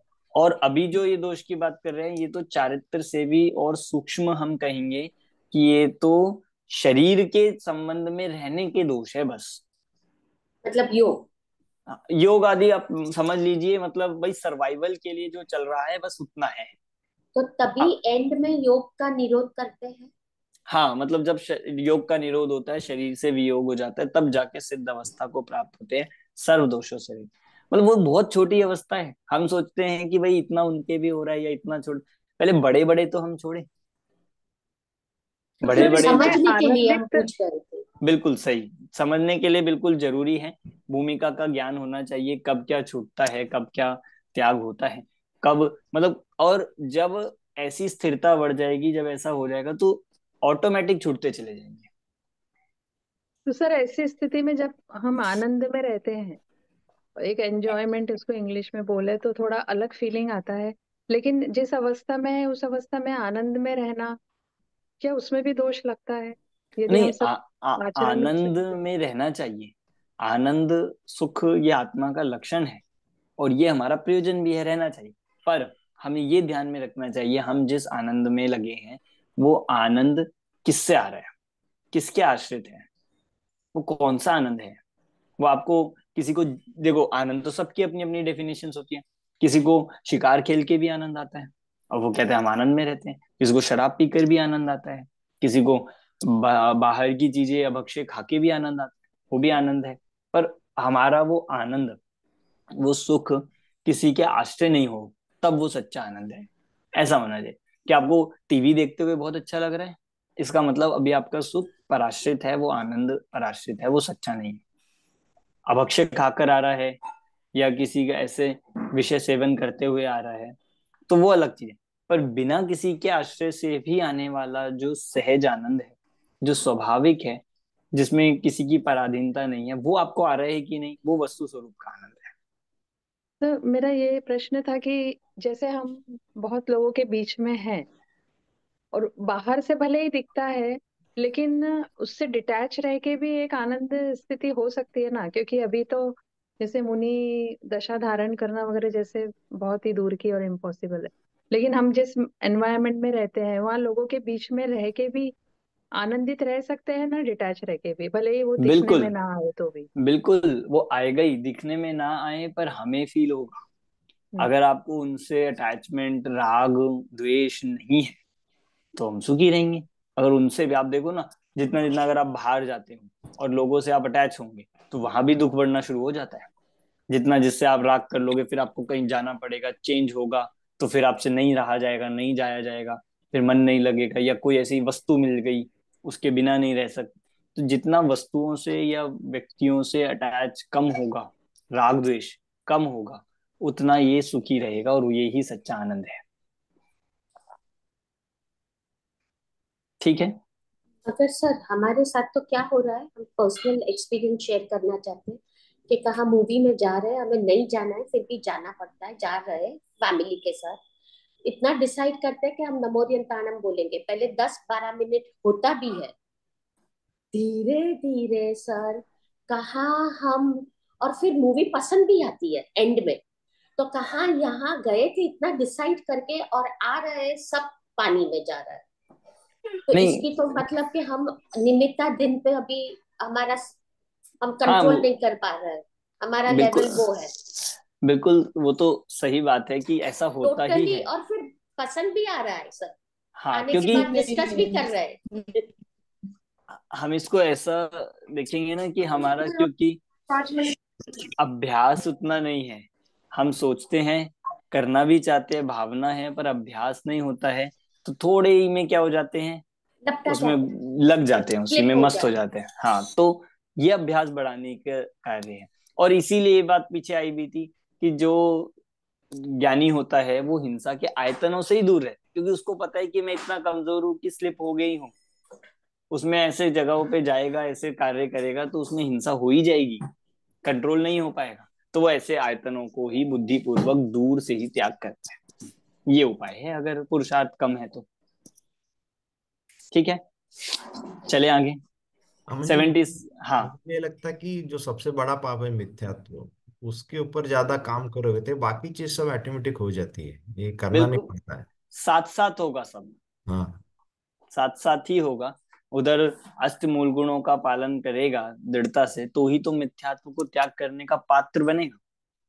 और मिथ्यात्व का त्याग होगा तो आगे के होने वाले व्रत, प्रतिमा, सब महाव्रत आदि, सब वीतरागता ऑटोमेटिक आएगी। 77 नंबर का छंद। अब स्थावर हिंसा में स्वच्छंद पने का निषेध करें। अब स्थावर हिंसा तो बता दी कि स्थावर हिंसा का ही अगर नहीं हो पा रहा है तो कम से कम तिरस्कार तो करें। तो अब इससे कोई स्वच्छंदी ना हो जाए, तो उसके लिए बता रहे हैं। स्तोके केन्द्रिय घातात् ग्रहिणां संपन्न योग्य विषयाणाम शेष स्थावर मारण विरमणमपि भवति करणीयम। स्तोक एक इंद्रिय घाता, कि स्तोक मतलब होता है थोड़ा, थोड़ा, एक इंद्रिय घातात ग्रहिणाम, कि थोड़े से, अल्प घात के कारण, अल्प घात के अतिरिक्त, अल्प घात से, अल्प घात के अतिरिक्त, ग्रहिणाम गृहस्थों को, मतलब थोड़ा यदि घात हो रहा है तो वो होगा, पर उसके अलावा, अल्प घात के अलावा, संपन्न योग्य विषयाणाम, संपन्न योग्य विषयाणाम मतलब इंद्रिय विषयों को न्याय पूर्वक सेवन करने वाले, मतलब जो इंद्रिय विषयों को सेवन तो कर रहे हैं, पर कैसा कर रहे हैं, न्याय पूर्वक, लिमिट में कर रहे हैं, जिनकी इच्छाएं बहुत अनलिमिटेड नहीं है, बहुत अनलिमिटेड पाप नहीं है, लिमिटेड रूप से जो सेवन कर रहे हैं, ऐसे इंद्रिय विषयों को शेष स्थावर मारण विरणमपि, कि शेष स्थावर जीवों के मरने का क्या होना चाहिए उनसे, विरमणम, उससे रहित हो जाना चाहिए, भवती करणीयम, ऐसा उनसे कर देना चाहिए। मतलब ये कह रहे हैं कि जो जीव इंद्रिय विषयों को न्याय पूर्वक सेवन करते हैं, लिमिट में करते हैं, जिनकी इच्छाएं बहुत लिमिट में नहीं, तो उनके द्वारा स्थावर जीवों की, एक इंद्रिय जीवों की अल्प हिंसा तो होगी, उस अल्प हिंसा के अतिरिक्त बहुत हिंसा का तो त्याग उनको कर देना ही चाहिए। मतलब आप ऐसा कहेंगे कि भाई चलो त्रस का त्याग कर दो, तो स्थावर की तो छूट मिल गई कि नहीं, कि नहीं, उसकी छूट नहीं दी गई है कि स्थावर में जितना मर्जी करो, जितना मर्जी जल, जितना मर्जी वायु, अग्नि, वनस्पति, या जितना सब कुछ करें, कि नहीं, उसमें भी ये कह रहे हैं कि मतलब सीमित विषयों में, जो न्याय से कमाए हुए विषयों के द्वारा अपनी आजीविका चलाने के लिए या अपना गृहस्थी चलाने के लिए जो लिमिटेड रूप से की जाने वाली हिंसा है, अल्प हिंसा है, उसको छोड़कर बाकी जो जितनी अनावश्यक स्थावर हिंसा है उसका तो त्याग कर देना ही चाहिए। समझ आ गया? अगला चरण, इस अहिंसा धर्म का साधन करते हुए सावधान करते हैं। अब इस अहिंसा को यहाँ पर, अब यहाँ पे सावधान कर रहे हैं थोड़ा थोड़ा। अब आगे स्वच्छंद पने की कुरीतियां, जो मतलब हिंसा का त्याग नहीं करता है और कुरीति धारण करता है, उसके लिए आगे बढ़ेंगे इस प्रकरण में। अब देखिए, अमृतत्व हेतु भूतम परमम हिंसा रसायनम लब्ध्वा अवलोक्य बालिशानाम असमंजसमाकुलेन भव्यम्। अमृतत्व हेतु भूतम, अमृत के हेतुभूत, अमृत का हेतुभूत, अमृत यहाँ पर कह रहे हैं मोक्ष को, मोक्ष के हेतुभूत है कौन? परमम अहिंसा रसायनम लब्ध्वा, परम उत्कृष्ट ऐसा अहिंसा रूपी रसायन, अहिंसा रूपी रसायन जो ये औषधि है, रसायन है, ये अमृत जैसा है, अमृत का कारण है ये। और अमृत कह रहे हैं मोक्ष को, कि हमें ऐसा लग रहा है कि हिंसा तो कितनी आजकल आउट ऑफ डेट हो गई है, अहिंसा की बातें, कि नहीं, ये अहिंसा की चर्चा, अहिंसा का महत्व मोक्ष का कारण है, मोक्ष का हेतु है, ये अमृत का हेतु है। इसलिए लब्धवा, इसको प्राप्त करके, इसको प्राप्त करके क्या करना? अवलोक्य बालिशानाम असमंज समाकुलैर न भवितव्यम, यहाँ कह रहे हैं इसीलिए बालिशानाम अज्ञानी जीवों का असमंजसम, असमंजसम यहाँ पर असंगत वर्णन, अज्ञानी जीवों का असमंजस मतलब विपरीत वर्णन, स्वच्छंद वर्णन, असंगत वर्णन, अवलोक्य देखकर आकुले न भवितव्यम, आकुलित नहीं होना चाहिए। देखो कितनी अच्छी बात कह रहे हैं यहाँ पे, यहाँ ये बता रहे हैं कि ये जो अहिंसा है, ये अहिंसा रूपी रसायन साक्षात परम मोक्ष रूपी अमृत का कारण है। इसीलिए ऐसा प्राप्त करके फिर भी अज्ञानी जीवों को देखकर, अज्ञानी जीवों का उल्टा सीधा आचरण देखकर हमें तो आकुलित नहीं होना चाहिए। मतलब कौन क्या हिंसा कर रहा है, कौन कितनी हिंसा कर रहा है, देखो वो कितनी कर रहे हैं, देख देख कर ही लोग कशाई करते रहते हैं। मतलब खुद यदि करते ना हो, या खुद अगर थोड़ी करते हो, तो दूसरों को देख के कशाय मत हो, आकुलित व्याकुलित मत हो। तो कह रहे अज्ञानी जीव तो ऐसा ही करेंगे, उनका असंगत वर्णन देखकर हमें तो आकुलता नहीं करनी चाहिए, हमें निराकुल रहना चाहिए। यदि हम खुद पालन कर रहे हैं तो अच्छी बात है, करना ही चाहिए। और यदि दूसरा कर रहा है उस दोष को, यदि वो धर्म बुद्धि का हो, समझता हो, तो उसे समझाएं, और नहीं समझना चाहता हो तो किसी को समझाने की जरूरत नहीं है, उससे झगड़ा मोल लेने की जरूरत नहीं है। क्योंकि आज यही होता है, आप किसी को समझाने जाओ, अच्छी चीज भी आप उसे बताएंगे और वो आपको ही और दोष देने लग जाता है, लड़ाई करने लग जाता है। तो यहाँ कह रहे हैं कि आकुलता उत्पन्न करने लायक नहीं है, कि देखो कहाँ कितनी हिंसा हो रही है, वहां इतनी हो रही है, यहाँ ऐसी हो रही है, मंदिरों में हो रही है, यहाँ हो रही, कि जहां जो हो रही है, हमें तो किसी प्रकार से उनको विचार करके आकुलता नहीं करनी चाहिए। ये कह रहे कि उदय का विचार करके, कि भाई जो जैसा कर रहा है उसको वैसा पाप लगेगा, जो जैसी हिंसा कर रहा है उसको वैसा दोष लगेगा, हमें क्यों परिणाम खराब करने। होता ही है। खुद मतलब इतनी अगर दृढ़ता नहीं होती है तो खुद यदि किसी का पालन करते हैं, खुद यदि किसी हिंसा का पालन, हिंसा से बचता है, तो वो ये चाहता है कि सामने वाला भी करे, अच्छी बात है। पर सामने वाला यदि नहीं करता है तो उसको देख के आकुलित नहीं होना चाहिए, उनको उनके उदय से जानकर छोड़कर समता धारण करनी चाहिए, ये यहाँ पर बता रहे हैं। ठीक है, समझ में आ गई बात? मुझे वो प्रोविंस प्रोचन सर नेम सर में नाना कम्मा नाना जीवा, वो हम्म। रिलेट हो सकता है यहाँ पे। हाँ, वो वाद विवाद आदि के लिए कही है कि नाना जीवा नाना कम्मा, बहुत प्रकार के इस संसार में जीव है, बहुत प्रकार के उनके कर्म के उदय है, बहुत प्रकार की उनकी मति है। इसीलिए वाद विवाद में उलझना नहीं चाहिए। जितने वचन हैं, जितने नए वाद है, सब अपने अपने अनुसार लगे रहते हैं, करते रहते हैं। आप वाद विवाद में उलझोगे तो हो सकता है बहुत खतरा हो जाए, तो इसीलिए नहीं उलझना चाहिए। विशुद्ध सागर मुनिराज जब उलझे थे, तो उनके लिए ही संकट आ गया था, पूरे संघ के लिए संकट आ गया।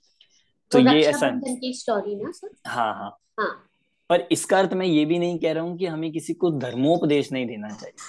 धर्मोपदेश देना चाहिए, करुणा से उपदेश देना चाहिए, उनको भी समता भाव से समझाने का निरंतर भाव आना ही चाहिए कि सब अहिंसा रूपी धर्म का पालन करें। पर कोई समझना नहीं चाहता हो, कोई स्वच्छंदी हो, कोई मतलब तीव्र कषाय जीव हो, तो उनको देखकर आकुलित व्याकुलित नहीं होना चाहिए, उसका दोष आपको नहीं लगेगा। हमें अपना कृतकार्यता अनुमोदना से बचना चाहिए। सर इससे रिलेटेड एक मेरा प्रैक्टिकल क्वेश्चन है कि जैसे साधर्मी में कभी किसी से कुछ हो जाता है जैसे कुछ नियम है वो टूट जाते हैं और वो हमसे डिस्कस करते हैं, तो फिर हमें उनसे कैसे कैसे बोलना चाहिए कि नहीं तुमने पाप किया, या चलो कोई बात नहीं, ऐसा मतलब नहीं कौन सा मतलब स्टैंड लेना उसमें चाहिए? आगम को हमें देखना चाहिए कि भाई जो पाप होता है तो उनके पाप के प्रायश्चित आदि की आगम में क्या विधि है। मतलब जो पाप हुआ उसका ज्ञान कराना चाहिए कि जिससे दोबारा ना हो, उसकी बराबर सावधान करना चाहिए भविष्य के लिए। और वर्तमान में हुआ है या जो हुआ है उसको लेकर गिल्ट में नहीं जाए। उसको लेकर गिल्ट करने का नाम मतलब पश्चाताप नहीं करना है, बस प्रायश्चित करना है। पश्चाताप में अंतर है कि गिल्ट के को लोग दुखी हो जाते हैं, डिप्रेशन में चले जाते हैं।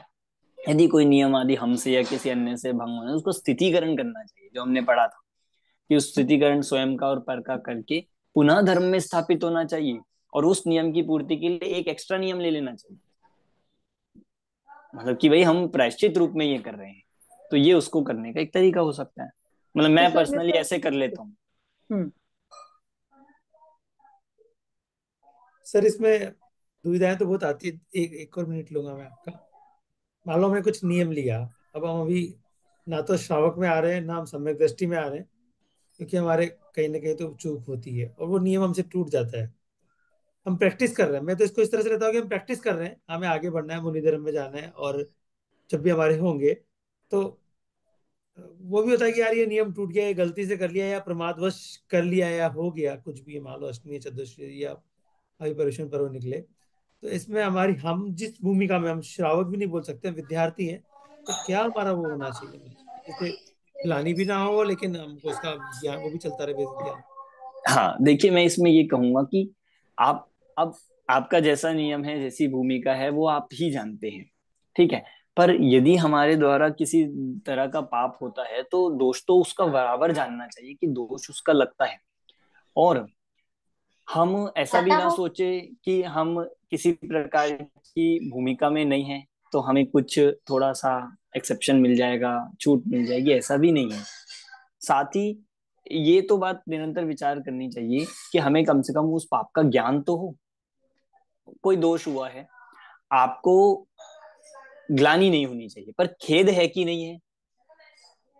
हमारे द्वारा जो दोष हुआ है, हम 5 मिनट बैठ के दिन भर में एक अपना आकलन करें, बैठे दिन भर में, या जिस दिन दोष हुआ उस दिन बैठ के कम से कम क्या हमने उसको बैठने का सोचने का टाइम निकाला कि मेरे द्वारा कुछ गलती हुई है, या बस ऐसे ही कर दिया और ये सोच लिया कि नहीं नहीं हमारी तो भूमिका हल्की है, छोटी है, और इतना तो हो गई। ऐसा यदि आ रहा है भाव तो ये इसका नाम खेद नहीं है और इसका डबल पाप है। डबल पाप क्यों है? पहले तो नियम तोड़ने का पाप हुआ, दूसरा आपको पाप करने के बाद भी रंच मात्र भी यदि खेद नहीं आया तो वो ही डबल। तो बहुत अच्छी बात है कि हम उस पाप, हम कोई नियम ले रहे हैं और हमसे अगर कदाचित टूटता है, पहला प्रयत्न तो यही है कि टूटना ही नहीं चाहिए। दूसरा, यदि कदाचित वो टूटता है तो हम अपने दिन भर के या उस दिन जिस दिन पाप हुआ बैठकर आकलन करें, सोचे कि जो हमने ये कार्य किया वो मजे के लिए किया, शौक में किया, किसी के कहने पे किया, आलस तो नहीं था कहीं हमारा कि हमने आलस में कर दिया और हमें लग रहा है कि ये तो मजबूरी से हो गया, हमने टेस्ट के लिए तो नहीं कर दिया और हमें लग रहा था कि नहीं पेट भरने के लिए कर रहे हैं। थोड़ा सा हम ये विचार करें तो फिर हम उस पाप से विरक्त हो सकते हैं और हमें ये पता लगेगा कि वास्तव में खोट क्या है, कहाँ दोष है, और फिर पुनः उस नियम को स्थापित करने के लिए प्रयत्न करते रहे और उसका प्रायश्चित लेके हम आगे बढ़ सकते हैं। न ग्लानि होगी और न स्वच्छंद प्रवर्तन होगा। तो सर इसमें कृतकारित अनुमोदना का भी दोष मुझे लग सकता है, यदि किसी से दो कुछ गलती हुई और मैंने उसको बोला कि जाने दो कुछ नहीं होता है, वो अब तुम्हारे ऐसे सिचुएशन आ गई तो तुमने खा लिया कर लिया, तो मुझे भी ऐसा बोलने से कृतकारित अनुमोदना का लगेगा दोष? लग सकता है, बिल्कुल लगेगा। अगर हम कह रहे हैं कि नहीं नहीं कुछ नहीं होता, इसमें तो कोई पाप ही नहीं है, तो चलता है, ऐसा कहने पर तो दोष है ही ना, अनुमोदना हो गई। और सामने वाले को और हमने एक वो दे दिया कि चलो अब आप करते रहो, कर सकते हो, ये बात। और अगर हम उसको बराबर उसके पाप का ज्ञान तो कराएं कम से कम, कि हमें हमारे द्वारा तो उसकी अनुमोदना है ही नहीं, तुमने किया है तो तुम्हें पता तो हो कि ये गलत है, कि भविष्य में तुम एक बार वो बात स्ट्राइक करेगी, याद आएगा कि ये काम गलत है और दोबारा नहीं करने का सोचेगा भी। पर अगर हमने इतना ही कह दिया कि नहीं नहीं ठीक है, ये तो आजकल तो चलता है, इतना तो होता है, या नहीं हो पाएगा, पहले यदि इसका बता दिया या पहले हम इसको बताने लगते हैं, तो फिर वो कहीं ना कहीं अनुमोदना का भाव भी लगेगा। मतलब बहुत बैलेंस चलने का मार्ग है। हम सोचते हैं चढ़ना नियोग तो बस इसका नाम है, छोड़ दो कर दो, नहीं, बहुत विचारों से, भूमिका से, अपने परिणामों को देखकर संभल कर चलने का नाम है चढ़ना नियोग। और ये सीखना जरूरी है। या तो हम बहुत ज्यादा अतिवाद में चले जाते हैं या बहुत ज्यादा उदार बन जाते हैं, तो दोनों ही हानिकारक हैं। कि बहुत ज्यादा उदार भी नहीं होना चाहिए और बहुत अति भी नहीं होनी चाहिए। हमें अपनी भूमिका का ज्ञान, इसलिए कहा है कीजिए शक्ति प्रमाण, ज्ञान होना चाहिए, और जितना नहीं कर पा रहे हैं उसका खेद होना चाहिए, और पूरे का करने का प्रयत्न निरंतर चलना चाहिए। समझ आ रही है बात? ठीक है, और कोई क्वेश्चन तो नहीं? चलिए हम आगे चलते हैं। अब यहाँ पर 79 नंबर का छंद है। इसमें अब यहाँ से एक नया प्रकरण शुरू हो रहा है जो 12 छंद तक चलेगा, 12 छंद तक, जिसमें ये कह रहे हैं मिथ्या दृष्टि युक्ति से हिंसा में धर्म ठहराता है। अब यहाँ पे एक नए प्रकार का मिथ्या दृष्टि खड़ा कर रहे हैं, जो अलग अलग प्रकार से क्या कहता है, हिंसा में धर्म है। कैसे कैसे हिंसा में धर्म बताता है। आज तो बहुत लगता है, मतलब लोग हिंसा भी करते हैं और कहते हैं नहीं नहीं ये तो जरूरी है, धर्म के लिए कर रहे हैं हम, इसका पाप तो हमें नहीं लगेगा तो किसको लगेगा, भगवान को। ऐसा सोचते हैं कि भाई हमें तो नहीं लगेगा, इसका धर्म कर रहे हैं। धर्म के नाम पे या अन्य हिंसा में धर्म ठहराने वाली कुयुक्ति कह रहे हैं। पहली 79 नंबर के छंद में देखते हैं। सूक्ष्मो भगवद्धर्मो धर्मार्थम हिंसनेन दोषोस्ति इति धर्ममुग्ध हृदय न जातु भूत्वा शरीरिणो हिंस्या। सूक्ष्मो भगवत धर्मो, सूक्ष्म, बहुत सूक्ष्म है क्या, भगवत धर्म। जो अभी मैंने बात कही ना कि जैन धर्म, ये भगवान का धर्म बहुत सूक्ष्म है। सूक्ष्म का मतलब कठिन नहीं होता, सूक्ष्म का मतलब है जो आपको सामान्य आंखों से ना दिखे, सामान्य दृष्टि से ना दिखे, उसे कहते हैं ना सूक्ष्म। तो सूक्ष्म है भगवान का धर्म। और धर्मार्थम हिंसने न दोषो अस्ति, और धर्मार्थम मतलब धर्म के निमित्त से, हिंसने न दोषो अस्ति, और धर्म के नाम से हिंसा में दोष नहीं है, ऐसा कोई कहता है। ऐसा है नहीं, ऐसा कोई कहता है। इति धर्म मुग्ध हृदय, ऐसा धर्म मुग्ध, धर्म में जो मूढ़ है, धर्मों से मूढ़ हृदय वाला है, उसके द्वारा कहा जाता है। और न जातु भूतवा शरीरिणो हिंसा, और ऐसा मूढ़ होकर, न जातु कभी भी नहीं करना चाहिए क्या, भूतवा मतलब जीवों की, ऐसा होकर, शरीरिणो मतलब जीवों की, हिंसा, ऐसा सोचकर कभी भी जीवों की हिंसा नहीं करनी चाहिए। कैसा सोचकर, कैसा सोचकर, कि धर्म के निमित्त से होने वाली हिंसा से हिंसा नहीं होगी, ऐसा सोचकर कभी भी जीवों की हिंसा नहीं करनी। मतलब हमें ऐसा लगता है या कोई ऐसा मानता है कि भाई धर्म के लिए हो रही है हिंसा, धर्म में तो चलता है, हम देखो धर्म कर रहे हैं, इतना तो होता है।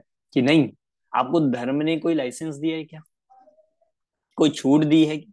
कहीं भी पूरे जिनागम में आप एक पंक्ति ऐसी बताइए जहां ये लिखा हो कि धर्म में की जाने वाली हिंसा अहिंसा है। ये कहीं नहीं लिखा। इतना लिखा होगा कि अगर आपका अभिप्राय निर्मल है तो कम दोष लग सकता है, पर हिंसा नहीं है, अहिंसा है, ये कहीं नहीं मिलेगा। वो भी अभिप्राय से कहा, मतलब उन जीवों का क्या दोष है कि जिनको आप घात कर रहे हो, जिनकी हिंसा कर रहे हो और अपना धर्म कर रहे हो, और ऐसा कह रहे हो कि धर्म हो रहा है या धर्म कर रहे हैं। तो धर्म के नाम से की जाने वाली हिंसा, फिर चाहे वो बलि चढ़ाना हो, फिर चाहे वो जैन धर्म में यज्ञ करना, मतलब हवन करना भी हो, या यज्ञ करना, हवन करना, बलि चढ़ाना, कुर्बानी देना, ये सब भी जितने प्रकार की हिंसाएं हैं, चाहे वो फिर आप मतलब सामग्री आदि में लगा लीजिए कि जो सचित सामग्री आदि का चढ़ाते हैं या ऐसे फल आदि चढ़ाते हैं, तो उसमें जीवों की हिंसा होती है साक्षात। और उसे लगता है कि हम तो भगवान को भेंट दे रहे हैं, भगवान को चढ़ा रहे हैं जो सचित पदार्थ है, तो उसमें ऐसी होने वाली हिंसा भी बराबर दोष लगता है। ऐसा सोचकर कभी भी हिंसा नहीं करनी चाहिए। तो पहली युक्ति हो गई कि धर्म के लिए, धर्मार्थम हिंसने ना दोषो अस्ति, कि धर्म के लिए की गई हिंसा में दोष नहीं है, ऐसा मानना ये मूढ़ जीवों का लक्षण है। और एक बाद में जो टीका है उसमें एक मेन हाईलाइट लिया हुआ है कि जहां हिंसा है वहां कभी धर्म नहीं हो सकता। सीधा सीधा ही सिद्धांत है कि जहां हिंसा है वहां धर्म नहीं है, जहां धर्म है वहां हिंसा ही नहीं हो सकती। आप सोच लीजिए, मुनिराज हैं, वे सच्चे धर्म का पालन कर रहे हैं क्योंकि वे रंच मात्र भी हिंसा नहीं कर रहे। वहां है हिंसा, वहां है असली धर्म। उससे पहले जितने भी श्रावक हैं, मंदिर बनवा रहे हैं, प्रभावना कर रहे हैं, उनमें जितनी हिंसा है उतना धर्म नहीं है। तो ये बात यहाँ पर कह रहे हैं। और दूसरा कि जितने भी धर्म आदि के भी कार्य करे उसमें भी कोई लाइसेंस नहीं मिलता, उसमें भी यत्नाचार से करना चाहिए, विवेक से करना चाहिए, अपनी मान पुष्टि के लिए नहीं करना चाहिए, दिखावे के लिए नहीं करना चाहिए। देखो कितना बड़ा मंदिर बना रहे हैं, कितने हजार करोड़ लगा के बना रहे हैं, मान पुष्टि, और उसके नाम पर अधिक से अधिक हिंसा कर रहे हैं, अधिक से अधिक वो कर, तो ये सब हिंसा है, उसमें बराबर दोष लगता है। ठीक है,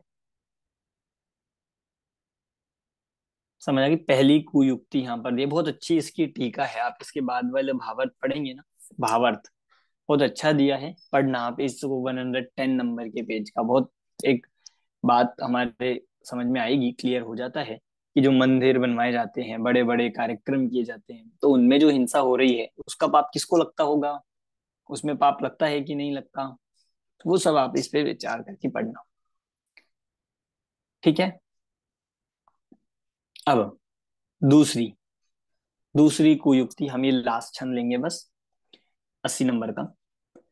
धर्मो हि देवताभ्य प्रभवति ताभ्य प्रदेयमिह सर्वम् इति दुर्विवेक कलिताम् धिषणां न प्राप्य देहिनो हिंस्या। अब देखो यहाँ पे क्या कह रहे हैं, बहुत अच्छा दूसरी हेतु दे रहे हैं, ये भी कुयुक्ति है, कुतर्क है। क्या, धर्मो ही देवताभ्य, देवताभ्य मतलब देवों से, धर्म ही, धर्म प्रभवती उत्पन्न होता है, देवताओं से धर्म उत्पन्न होता है। देवता मतलब जिनेंद्र देव नहीं, वितरागी देव नहीं, अन्य देवी देवता, कि उन देवी देवताओं से ही धर्म होता है, धर्म उत्पन्न होता है। ताभ्य प्रदेह मिह सर्वम, और जितना सब कुछ है, जितना उनके लिए, ताभ्य मतलब उनको, ताभ्य मतलब उनको, प्रदेयम उनको देना चाहिए, सर्वम उनको सब कुछ दे देना चाहिए, उनको सब कुछ देना चाहिए, उनको देने के नाम पे उनको देना चाहिए, ऐसा। इति दुर्विवेक कलिताम, ऐसा जो दुर्विवेक से ग्रसित, ऐसा जो अविवेक से ग्रसित है, अविवेक वाला है,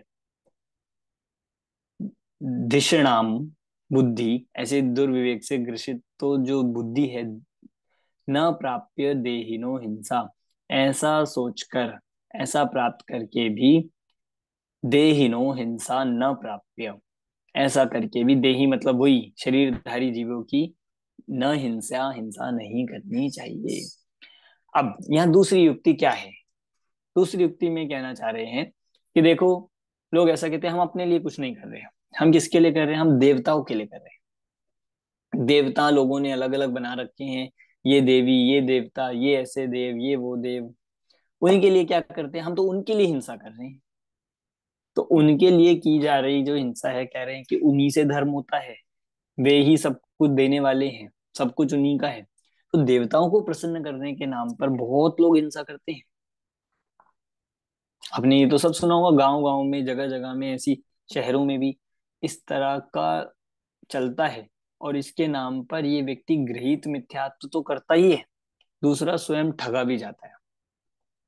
मतलब धर्म के नाम पर लोग ठग रहे हैं, बस क्या करते हैं कि तुम ऐसा करो देवता प्रसन्न हो जाएंगे, कोई तुम्हारे पास संकट चल रहा है, तुम ऐसा कर दो तो देवता तुम्हारे प्रसन्न हो जाएंगे। अभी देवता नाराज है, ऐसा है वो है, तो उनको समर्पण करने के नाम पर, उनको भोग चढ़ाने के नाम पर, उनको मतलब अर्घ देने के नाम पर ऐसी ये हिंसा करना नहीं चाहिए। यहाँ पर क्या है कि देवों से होता है ऐसा, ये सब काम अविवेक पूर्ण बुद्धि से होता है, जिनमें कोई रंच मात्र भी विवेक नहीं है। जितने भी देवी देवता, क्षेत्रपाल, काली, महाकाली, इसमें लिखा है सब, चंडी, चामुंडी इत्यादि जितनी देवी देवताएं हैं, इनको प्रसन्न करने के लिए ऐसा कार्य करना, हिंसा करना, ये योग्य नहीं।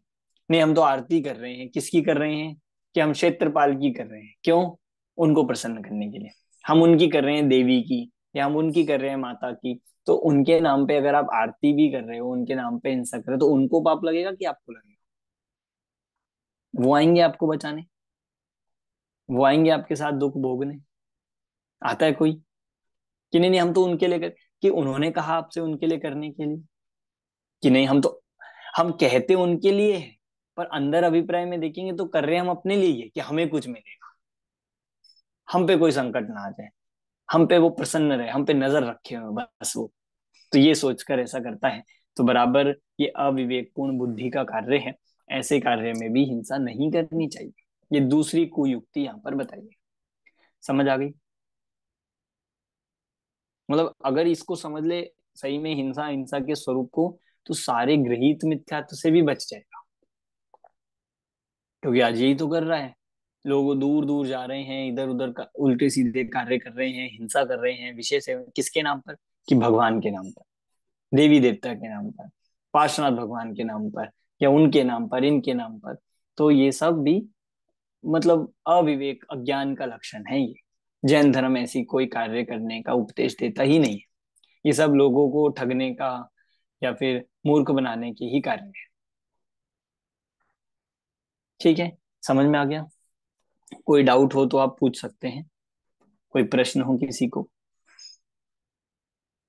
जिनकी वीडियोस ऑफ है, आप में से भी किसी को कोई प्रश्न, शंका हो तो आप पूछिए।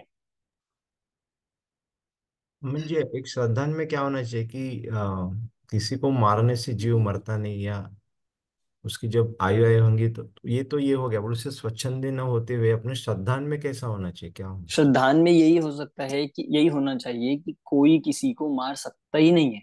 मैं भी किसी को मार नहीं सकता, मैं मारता हूं, मैं बचाता हूँ, ये मिथ्यात्व ज्यादा हानिकारक है। ये भ्रम मेरे को मारेगा, ये भ्रम मुझे मारता है। दूसरे की मरण होगा वो बाद में, पर मैं मार सकता हूँ, मैं बचा सकता हूँ, ये श्रद्धान होना चाहिए। और फिर जब मैं बचा ही नहीं सकता, मैं मार ही नहीं सकता, तो अनर्गल प्रवर्तन करना ही क्यों? होगा ही नहीं। ठीक है, और कोई प्रश्न? ये जी एक चीज पूछनी है। ये जो हाँ जी। पूछूं? एक जो आजकल मंदिर में ये एक नया चल पड़ा कि किशमिश लेके आने लगे। अब जैसे स्वाध्याय में हमसे भी पूछते हैं कि क्या, तो मैंने कहा, हमारे तो 8 द्रव्यों में ये किशमिश आई नहीं है, लेकिन ये नया चलन कहाँ से चला और इसके दोष लोगों को कैसे समझाया जाए। मतलब मुझे इतना समझ में आता है कि जिस चावल के साथ वो किशमिश धुल जाती है, इतना चींटी आती है, इतनी चींटी आती है, वो सब पाँव के नीचे मरना, और इतना गंदगी हो जाती है बुरी तरह। तो उसका क्या क्या लॉजिक क्या है उसका बेसिक? देखिए कि पहली बात तो ये समझना चाहिए कि जो सामग्री आदि की जो परंपरा है, ये भी बहुत प्राचीन नहीं है। ये भी मूल परंपरा नहीं है कि भाई सामग्री, क्योंकि पहले तो जो लोग होते थे वो रत्नादि की सामग्री होती थी, दिव्य सामग्री होती थी। अब वो नहीं रही, तो हमने ये बना दिया। अब वो हमें थोड़ी सी आउट ऑफ डेट लगने लगी, तो हम नई नई चीजें इंट्रोड्यूस कर रहे हैं। ये सब अवलंबन थे। पर अवलंबन के नाम पर हिंसा करना, या अवलंबन के नाम पर की गई जो हिंसा है उसका दोष नहीं लगेगा, ऐसा नहीं है। जितनी भी सचित्र वस्तु आने लग गई, जितने खाने पीने के गीले पदार्थ, और ये आप कह रहे हैं जैसे ये किशमिश आदि, तो भोजन की पदार्थ तो जो सूखी ना हो, गीली हो, डायरेक्ट खाई जा सके, वो तो प्रयोग ही नहीं की जाती सामग्री में, पहली बात तो। और किशमिश का प्रयोग ऐसे ही होता है, तो इसलिए उसको प्रयोग ही नहीं करना चाहिए। दूसरा, कि दूसरी भी कोई वस्तु हो, पर यदि उसमें ऐसे जीवों की उत्पत्ति की संभावना हो, चींटी आदि के, और वो पड़ी रहती है इतनी संख्याओं में, और उसमें फिर जीव आते हैं, मरते हैं, और कितने कितने टाइम बाद वो फिर वो होती है, मतलब जो माली होते हैं वो भर देते हैं किसी एक जगह पे, कमरों में, कट्टों में, फिर वो पड़े रहते हैं, उनमें कितने जीव उत्पन्न होते हैं। तो बराबर उन सब में दोष है, महाहिंसा है, तो हमें तो बचना ही चाहिए। अल्प सामग्री का ही प्रयोग करना चाहिए, बहुत बहुत प्रकार की बहुत विविधताएं नहीं होनी चाहिए। जितनी आगम में बताई गई है 8 द्रव्य, उतना ही कर लेते। और बहुत तो ऐसा भी होता है कि एक ही जगह प्रयोग कर लेते हैं, एक सामग्री का प्रयोग करते हैं बस, क्योंकि ये सिर्फ अवलंबन है, इससे कोई संबंध नहीं है पूजन का, देव दर्शन का। और वो क्या होता है, कल कुछ गोल गोल छोटा सा होता है, वो दाने दाने से होता है, उसका नाम याद नहीं है। चिरौंजी बोलते हैं शायद उसको, चिरौंजी, अखरोट। तो वो कहते हैं ये तो सूखे कलौंजी। ही है, इसमें तो कुछ है ही नहीं। कलौंजी। कलौंजी तो शायद ब्लैक कलर की होती है, चिरौंजी हाँ। बोलते हैं उसको। चिरौंजी मेवा होती है, मेवा खाने के लिए दूध में डालने वाली होती है वो। चारोली। हाँ मतलब वो तो नहीं बन, कोई भी हो, पर ऐसे खाने वाले पदार्थ तो प्रयोग ही नहीं किए जाते। जिसको हम डायरेक्ट खा सकते हैं, जैसे कलौंजी को, या खुला हुआ बादाम बिना छिलके का होता है वो, ये सब चीजें उपयोग लाने लायक नहीं है। हाँ, ये तो सामग्री में कहीं पे डालनी ही नहीं चाहिए, इसमें हिंसा एक ही चीज ये है। ये भी लगता है कि जब उस वस्तु को चढ़ा रहे होते हैं तो उसके प्रति की आसक्ति तो पहले ही पड़ी रहती है उसके अंदर में, कि वो भोगने योग्य है। अभी हम पीले चावल चढ़ाते हैं या व्हाइट चावल चढ़ाते हैं, उसमें हमें दे चढ़ाते समय ऐसा फील नहीं होता कि हमने कोई खाने की चीज चढ़ाई है। हाँ मतलब ठीक है, खाने की वस्तु है वो, पर क्योंकि उसका डायरेक्ट इस प्रकार से सेवन नहीं हो सकता, बस हम्म। इसलिए वो उनको सूखा व ऐसा धुली हुई प्रासूक सामग्री का ही प्रयोग करना चाहिए। ठीक ठीक ठीक भाई, थैंक यू भाई। सर मेरा भी एक प्रश्न था। हाँ जी। हाँ, तो सर जैसे कभी किसी हिंसा में निमित्त बन गए, यानी इनको बचाने का उद्देश्य है, लेकिन फिर भी हिंसा हो गई और हम निमित्त बन गए, तो उसका क्या उपाय करना चाहिए फिर? मतलब उपाय तो सबसे पहला तो यही है कि आगे नहीं करें, सबसे बड़ा उपाय तो यही है। दूसरा, जो हो गई है तो उसको प्रति मतलब हमें प्रायश्चित आदि करना चाहिए, बचना चाहिए, और संकल्प लेना चाहिए कि आगामी ऐसे मतलब आगे कभी नहीं करेंगे। तो बचाने का ही उद्देश्य है जैसे, यानी प्रमाद हाँ, तो नहीं है, और फिर भी कभी कभी निमित्त हम बन जाते हैं जैसे तो उसका हिंसा अनजाने। का दोष हमें नहीं लगेगा, हिंसा का दोष उसका हमें नहीं लगेगा। ठीक है, चलिए, अभी की कक्षा हम यहीं पे पूरी करते हैं। कल हम शाम को भी एक कक्षा रखेंगे, संडे की शाम को कल रहेगी, जिसमें हम बाकी के 10 छंद, जो हमारा मतलब एक हफ्ते में 20 छंद का टारगेट है। सर कितने बजे? आप जरा पहले से बताएं तो हम एडजस्ट कर सकते हैं ना, लगभग सवा कि। आठ या 8:30 बजे तक हाँ। रहेगी, 7:15 या 8:30 बजे से रहेगी, 1 घंटे की या 45 मिनट्स की रहेगी। तो वो कल कक्षा अपनी रहेगी, आप ग्रुप पर हम अनाउंस कर देंगे। और आप बाकी लोगों को भी, जिनको आप जानते हैं जो हमारी क्लास में जुड़े, आप उनसे निवेदन करें। बहुत अच्छा अपना प्रकरण चल रहा है, बहुत उपयोगी है, प्रैक्टिकल है। तो उसको सीखने समझने के लिए, धर्म को जीवन में उतारने के लिए जरूरी है। इसलिए हम स्वयं भी इनकी टीका को भी पढ़ते रहे और श्लोकों को भी बार बार देखते रहे। अभी की क्लास यहीं पे पूर्ण करते हैं। सभी को जय जिनेन्द्र। जय जी। जय श्री